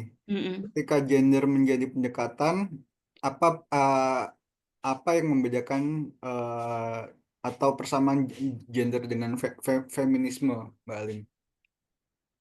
Ya, apa sebenarnya gerakan gender dan gerakan feminis ya? Gerakan feminis itu kan mengarah kepada isu perempuan saja. Tapi kalau gerakan gender, walaupun asal muasalnya mengarah kepada perempuan, tetapi dia juga memperhatikan tentang bagaimana memperhatikan laki-laki. Makanya pilihan dulu ya PSW atau PSG, Pusat Studi Wanita atau Pusat Studi Gender itu juga sesuatu yang sebenarnya ada muatan politis. Tahun 2007 saya pernah intensif di Kanada. Saya ketemu dengan feminis gelombang kedua. Dia mengatakan begini, kamu orang Asia, kenapa sih seneng banget bicara masalah gender gitu? Kamu tahu nggak kalau kamu bicara gender itu laki-laki nanti kalau sudah setara cenderung untuk menindas juga gitu. Sampai kayak gitu loh ideologisnya gitu. Saya baru ngeh ya saat itu bukan hanya masalah kalau kita bicara feminis itu isu perempuan, kalau kita bicara gender itu bicara isu laki-laki dan perempuan gitu ya. Ternyata tidak sesederhana itu, tapi juga ada ideologi tertentu yang kemudian bicara feminis, bicara isu perempuan ya itu menjadi lebih apa ya? Kayak semacam lebih ideologis gitu ya daripada kemudian bicara isu gender ya misalnya kayak gitu. Jadi sebenarnya ini sesuatu yang tidak, kalau menurut saya ya ini sesuatu yang tidak bisa dipisahkan. Seorang feminis untuk meningkatkan kehidupan perempuan menjadi lebih baik, maka salah satu yang digunakannya adalah dengan pendekatan kesetaraan dan keadilan gender. Karena dengan menggunakan kesetaraan keadilan gender, ya Kalau saya meyakini bahwa kalau perempuan itu bahagia, maka laki-laki juga akan bahagia. Kalau perempuan itu hidupnya bermartabat, maka insya Allah laki-laki juga hidupnya akan bermartabat. Karena memang paling tidak yang ingin diciptakan oleh feminis Muslim, ya itu bukan mengambil alih tugas-tugas laki-laki, tapi kita ingin bersama-sama untuk saling menghargai, saling bekerja sama, saling mencintai, saling setia, dan berbahagia bersama ketika kemudian kita berrelasi ataupun juga mungkin berumah tangga. Begitu. Ini ada pertanyaan bagaimana menghilangkan mindset eh, apa tadi mana? Kok Mindset patriarki sudah tadi. mindset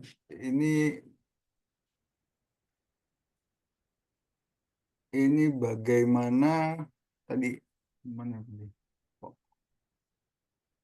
Oh, ini Mbak yang ini eh dari Mbak Mas Baha itu melihat arah kebijakan pemerintah yang bisa disimpulkan anti feminisme karena dalam beberapa bulan terakhir di Twitter perdebatan menyerang feminis dan lain-lain. Mbak Alim itu Ya, gimana? jadi memang miskonsepsi tentang atau sesat pikir tentang feminis itu ada di mana-mana ya. Dan di digital itu juga banyak sekali. Maka ada ya istilah Indonesia tanpa feminis kan gitu ya. Ada gerakan Indonesia tanpa feminis gitu. Kenapa sih feminis ini perlu? Kan sudah jelas di Al-Quran itu memuliakan perempuan. Sehingga nggak perlu lagi gitu. Oke, kalau nggak mau disebut feminis, silakan aja menamakan gerakan apa. Mau dinamakan gerakan perempuan gitu aja, ya silakan aja kalau menurut saya sih. Yang penting adalah gerakan yang mengarah kepada bagaimana kehidupan perempuan itu menjadi lebih baik. Nah, memang ini anti feminis, kecenderungan anti feminis ini juga tidak hanya terjadi di Indonesia. Beberapa waktu yang lalu tahun kemarin di CSW yang sekarang ini sedang berlangsung ya di New York, Komite Status of Women itu tidak boleh menggunakan istilah-istilah feminisme ya, tapi lebih kepada pemberdayaan perempuan begitu-begitu. Karena sebenarnya term feminis itu sendiri itu tidak hanya problematiknya di Indonesia ya teman-teman. Di Barat pun juga terjadi. Seperti yang saya sampaikan kemarin. Feminis gelombang ketiga mengatakan I'm not feminist but I love equality. Tapi tahun 2005 gelombang ketiga mengatakan this is what feminists look like today. Artinya feminis yang sekarang itu ya juga mau dandan yang itu tidak menjadi objektifikasi laki-laki gitu ya. Yang sementara oleh gelombang kedua itu menjadi bahan yang seolah-olah namanya feminis itu nggak boleh cantik gitu. Nah misalnya, jadi ini perdebatan-perdebatan ini terjadi dan juga memang miskonsepsi yang ada itu sepertinya juga banyak ya disuarakan ya di medsos-medsos yang ada itu karena itu penting ya kegiatan-kegiatan seperti ini bahwa yang kita maksudkan dengan feminis itu adalah seseorang yang menyadari ada persoalan perempuan dan berusaha menyelesaikan persoalan itu sehingga kehidupan perempuan menjadi lebih baik begitu. Oke. Kemudian ini ada sebentar. Ini bagaimana pandangan Mbak Aling tentang fenomena standar TikTok tentang feminisme energi yang mana perempuan harus selalu jadi pihak yang dinafkahi agar tidak ditipu laki-laki. Sedangkan statusnya masih pacaran, tapi sudah mematok harga skincare sekian sekian, sekian, beli baju harus sekian. Pertama ya, memang TikTok ini aneh-aneh kadang-kadang ya, yang belum ada yang mengurus ya tentang bagaimana eh, apa kebebasan berpikir yang kemudian mengarah kepada perendahan martabat perempuan gitu. Jadi begini juga nih, misalnya ketika ada ya TikTok itu yang pacaran, lalu misalnya baru ketemu pertama, lalu apa itu eh,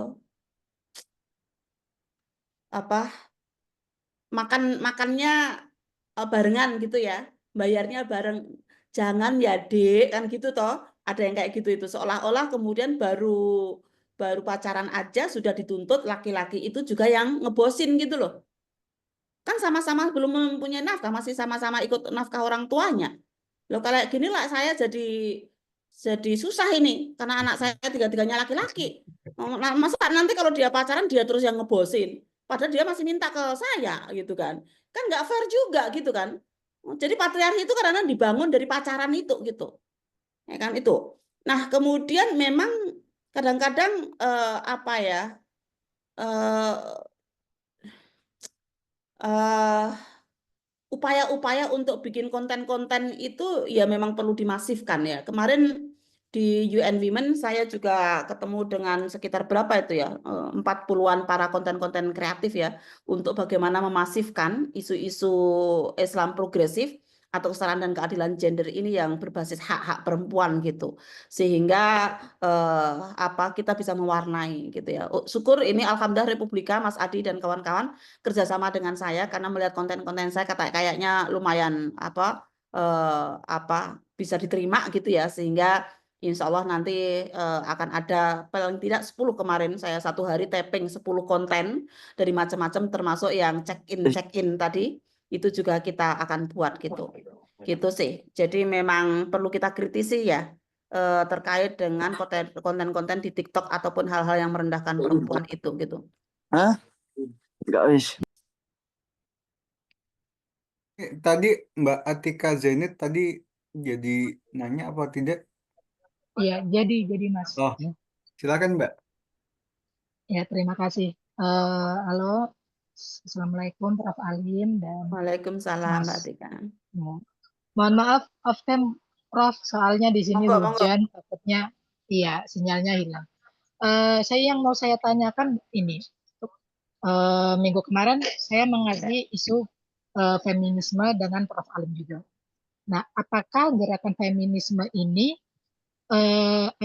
juga melindungi hak laki-laki? Karena mungkin kalau dari dulu kan memang perempuan itu seperti direndahkan, tapi seiring berjalannya waktu, seiring apalagi sekarang ini bahwasanya itu tidak hanya laki-laki saja, tidak hanya perempuan saja yang selalu direndahkan, tapi laki-laki. Contohnya kemarin saja ada kasus laki-laki mohon maaf, di ruda paksa diperkosa oleh 3 wanita kayak gitu.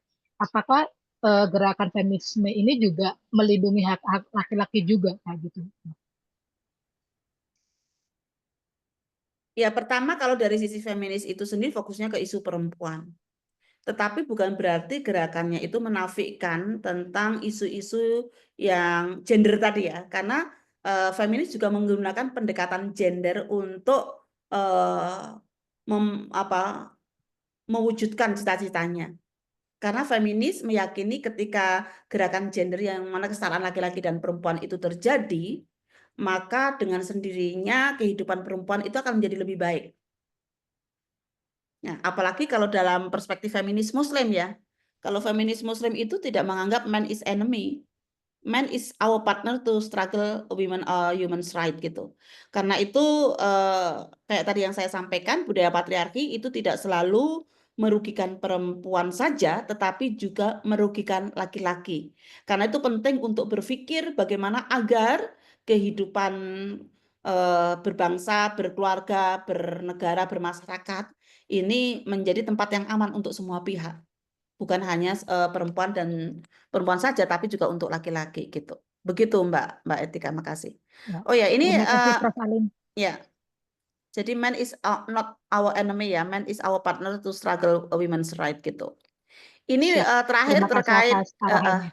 ya, terkait dengan masalah imam ya. Mungkin Mas Adi tadi ada satu isu yang saya skip tapi ternyata ditanyakan, jadi lebih baik akan saya sampaikan aja ya, terkait dengan masalah imam sholat bagi perempuan bagi laki-laki dewasa ya kan, karena tadi saya skip tadi. Oke. Tentang masalah kepemimpinan ya.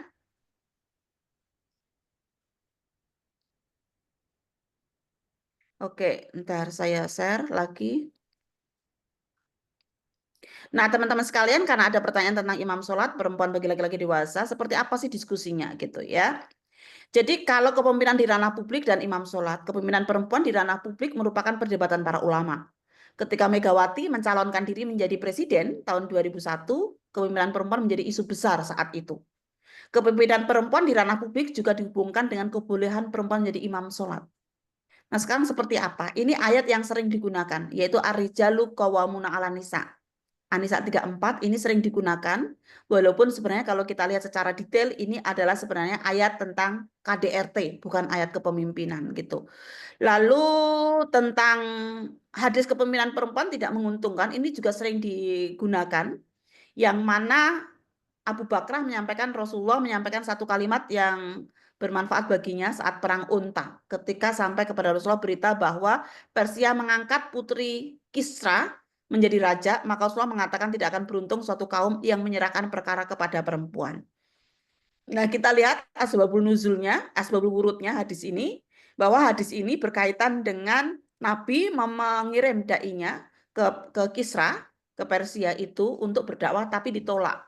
Karena itu posisinya saat itu adalah raja itu adalah lawan politik Nabi karena menolak ajakan Rasulullah gitu. Nah, saat itu memang sedang dipimpin oleh seorang perempuan. Karena itu yang disampaikan oleh Nabi itu adalah berkaitan dengan situasi di Kisra. Karena kalau kemudian ini kita generalisir, kalau dipimpin oleh seorang perempuan pasti rusak, bagaimana dengan Al-Quran yang mengakui kehebatan Ratu Bilqis di dalam memimpin, dan itu dituliskan dalam Al-Quran, negaranya adalah baldatun thayyibatun wa rabbun ghafur gitu. Nah, ini hadis larangan perempuan jadi imam sholat. Kita bicara imam sholat ya. Nah, di sini janganlah seorang wanita menjadi imam laki-laki, orang badui mengimami muhajir, pendosa mengimami orang beriman, kecuali dipaksa oleh sultan yang ditakuti pedangnya atau cambuknya. Jadi coba bayangkan nih, relasinya ya. Ini ada laki-laki, muhajir, dan beriman. Satu sisi perempuan, badui, pendosa. Ininya ya. Nah, ini hadis larangan perempuan yang jadi imam sholat yang sering juga disampaikan. Nanti kita bahas. Nah, ini kebolehan perempuan jadi imam sholat bagi laki-laki dewasa. Ummu Warokoh itu Rasul mengunjungi rumahnya dan menjadikan baginya muadzin dan memerintahkan untuk mengimami keluarganya. Abdurrahman mengatakan, aku melihat muadzinnya sudah tua. Jadi Ummu Warokoh itu diminta oleh Rasulullah untuk menjadi imam di keluarganya, dan muadzinnya itu adalah orang yang sudah tua. Nggak mungkin ya kalau mau jamaah muadzinnya setelah azan lalu kemudian dia pulang duluan, kan nggak mungkin. Pasti dia akan jadi makmum juga gitu. Nah, ini hadis yang tidak begitu terkenal, yaitu syarat imam itu aqra'uhum, regardless gendernya. Yang mana hendaklah menjadi imam seorang yang paling bagus bacaan Qur'annya. Jika mereka sama dalam bacaannya, hendaklah dicari yang paling memahami sunnah. Jika sama-sama memahami sunnah, hendaklah yang dulu hijrahnya. Kalau sama-sama bareng hijrah, hendaklah yang dulu keislamannya. Janganlah laki-laki menjadi imam dalam kekuasaan laki-laki lain dan tidak tunduk di tempat kehormatannya di rumahnya kecuali dengan izin darinya. Nah, ini adalah hadis yang sahih ya, yang mana syarat imam itu adalah aqra'uhum, yang paling aqra' di antara kalian apapun gendernya. Nah, kelompok literalis akan meyakini bahwa mereka mengatakan perempuan nggak bisa jadi pemimpin dalam ranah publik, apalagi menjadi imam sholat. Karena status laki-laki lebih tinggi daripada perempuan, ia merupakan kepala keluarga dan juga memiliki kelebihan baik fisik maupun psikis. Kelebihan fisik itu sebenarnya lebih pada laki-laki atau perempuan ya gitu ya. Coba teman-teman yang laki-laki kalau dibandingkan dengan Mbok Gendong di Beringharjo, lebih kuat mana? Kayaknya dia lebih kuat ya daripada laki-laki yang ada di sini ini. Karena kebiasaan gitu kan. MUI sendiri memiliki dua keputusan. Satu, perempuan tidak boleh menjadi pemimpin laki-laki karena dia tidak bisa menjadi panglima perang dan kesaksiannya juga bernilai setengah laki-laki. Perempuan boleh menjadi pemimpin jika dia memiliki kemampuan yang kuat. Ini menurut MUI, pendapat literalis. Yang kelompok moderat, perempuan boleh menjadi pemimpin dalam bidang apapun kecuali sholat. Hadis tentang Ummu Warokoh nggak valid kata mereka. Dan tidak bisa dijadikan hujah karena dia menjadi imam karena dipilih oleh Rasulullah, sementara sekarang nggak ada Rasulullah, katanya begitu. Tidak ada dalam catatan sejarah perempuan menjadi imam sholat, kecuali Ummu Warokoh itu. Nah, kelompok progresif, perempuan bisa menjadi pemimpin meskipun dalam sholat, sekalipun dalam jamaah gabungan laki-laki dan perempuan. Hadis tentang imam sholat perempuan baik yang menolak maupun yang mendukung, kedua-duanya itu doif, namun derajat kedoifannya, hadis yang menolak berada di bawah derajat hadis Ummu Warokoh. Karena itu, ya, di dalam hadis Ummu Warokoh, riwayat Abu Daud, oleh karena itu boleh saja perempuan memimpin sholat, karena imam sholat ketentuan umumnya adalah pemahaman agama dan bacaannya bagus. Ini di dalam bukunya tafsirnya Ibu Subhan ya. Nah, di Tarjih sendiri di Munas di Malang 2010 memutuskan bahwa dalam beberapa kondisi tertentu dimanapun perempuan di mana perempuan lebih mampu, seperti suami adalah seorang mu'alaf, maka boleh sang istri menjadi imam sholatnya. Perempuan juga bisa menjadi imam sholat jika tidak ada laki-laki yang mampu menjadi imam sholat. Kenapa? Karena hadis yang tadi yang akra'uhum itu yang hadis lebih sahih daripada hadis yang Ummu Warokoh gitu. Nah, ini kalau riset kami yang progresif 27%, yang moderat paling banyak memang moderat ya, 70%, dan yang tekstual 1%. Jadi women can be leader of men as long as they have capability but not di sholat ya, itu 70%. Kalau yang progresif, women can be leader of adult men if they have capability including di dalam sholat. Nah, catatan pentingnya, masalah imam sholat perempuan bagi laki-laki dewasa itu sangat kontroversi. Bahkan dalam banyak kalangan itu masih unthinkable ya, sesuatu yang belum terpikirkan. Banyak feminis muslim yang berpandangan progresif tetapi di dalam implementasinya moderat. Dalam banyak konteks, posisi imam dan makmum tidak berdampak pada relasi kuasa yang menyebabkan ketidakadilan gender. Sebagai strategi gerakan, banyak tidak dikedepankan, khawatir akan menimbulkan kontraproduktif. Dalam banyak kasus, imam sholat laki-laki tidak serta-merta berdampak superior kepada anggota keluarganya. Itu terkait dengan persoalan imam. Jadi memang di Amerika ada Aminah Wadud yang menjadi imam sholat bagi laki-laki dewasa ya, tahun 2005 ya, saat itu saya juga ada di sana ya, terkait dengan persoalan itu. Demikian, ini saya menjawab pertanyaan dari Mbak Eka Nurin Sari ya, terkait dengan persoalan imam sholat bagi laki-laki dewasa. Ini ada pertanyaan dari Mbak Adinda nih, Mbak Alim, itu tentang bagaimana daya tawar penafsiran ulang terhadap ayat-ayat yang dipahami salah kaprah dan seksis di masyarakat kita sekarang ini. Mbak Adinda tambahnya khawatir dengan video-video ceramah di Instagram dan lain-lain. Ya, paling tidak selama ini saya belum pernah sih dijapri sampai diintimidasi dan macam-macamnya ya, kalau terkait dengan daya tawar. Yang penting kita adalah, kalau saya sih, mencoba untuk menghargai pendapat-pendapat yang ada, tapi paling tidak Islam yang saya pahami, Islam, kalau saya sering menggunakan tarjih ya, Islam yang dipahami oleh Muhammadiyah begini, tanpa harus kemudian memasukkan pemikiran-pemikiran yang berbeda itu ke neraka yang kita buat sendiri misalnya gitu ya. Sehingga ini dengan cara demikian maka keragaman berpikir ini akan menjadi sebuah tradisi, dan salah satu cara mengukur mana yang lebih relevan adalah terlihat daripada dampaknya dan konsekuensinya. Saya sering mengatakan begini, silahkan Anda nggak setuju dengan pendapat saya dan ingin tetap mengatakan bahwa perempuan itu lebih baik tidak bekerja di rumah saja misalnya, ya kan? Silahkan, tapi silahkan juga siap dengan konsekuensinya.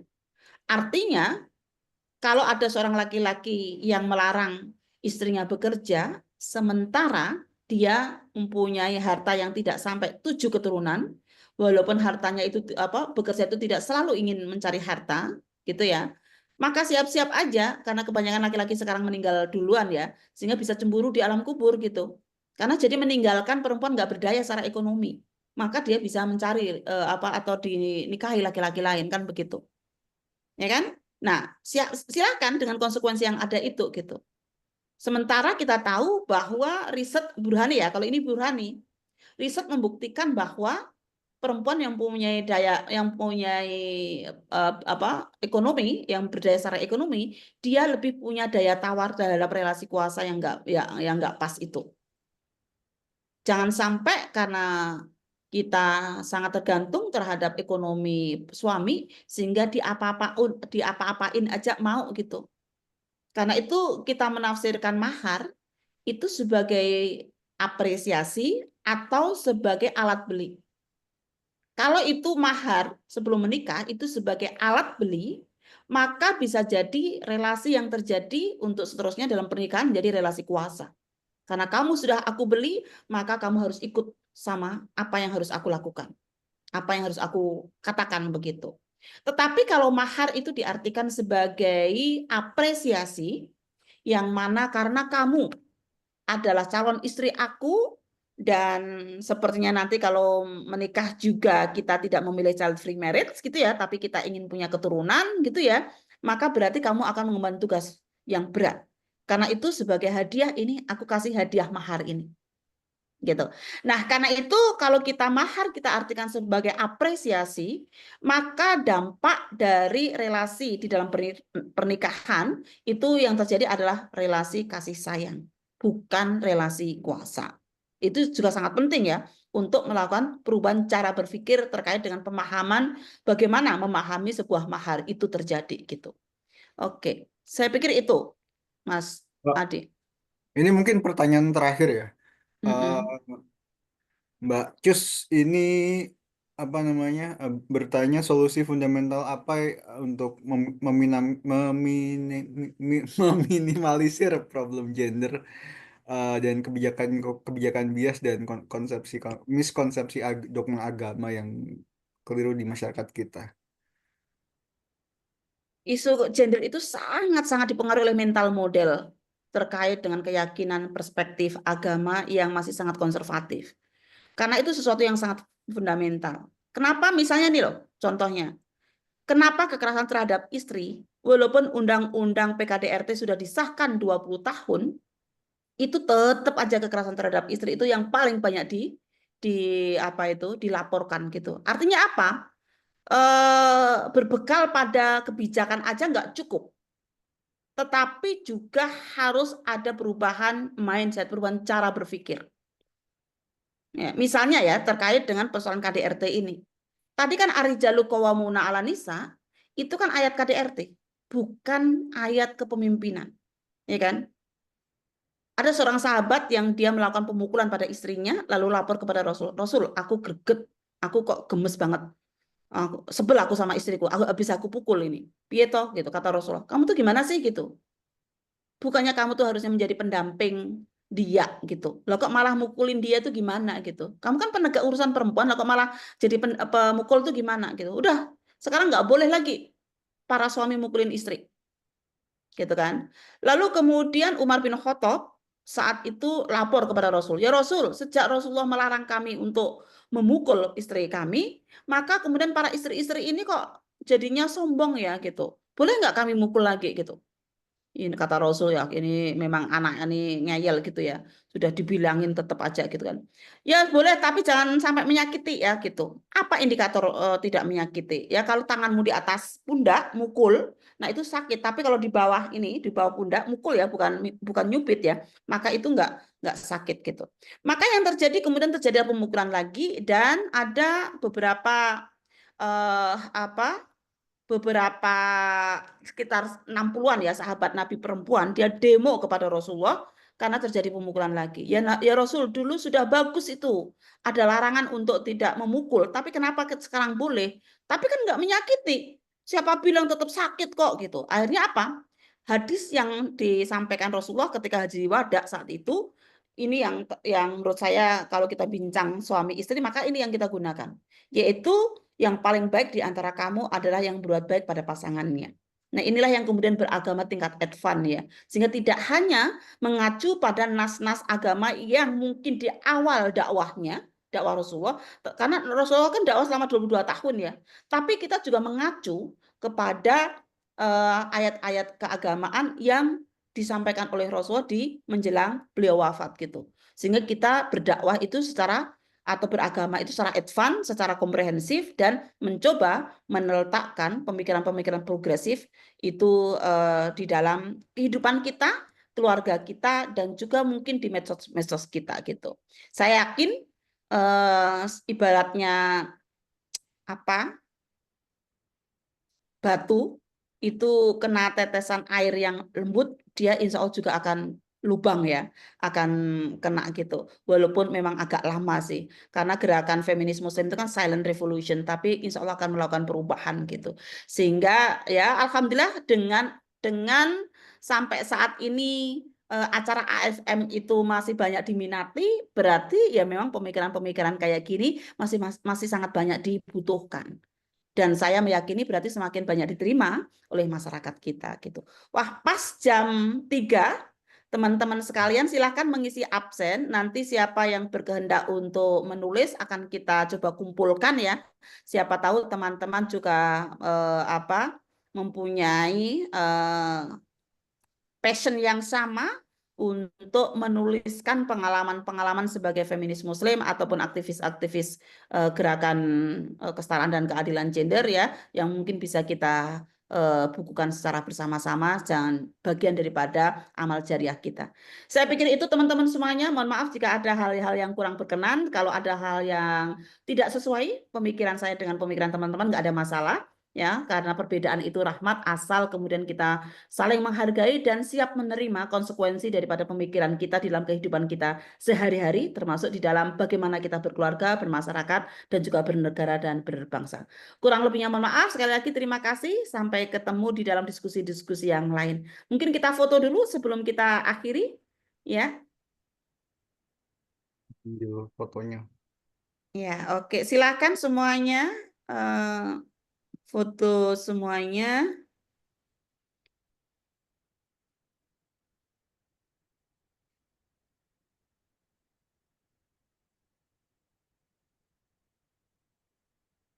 Oke. Sudah 1, 2.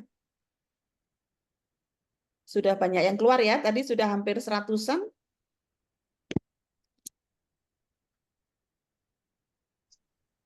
Terima kasih atas diskusinya, Bu Alim. Saya sangat menikmati.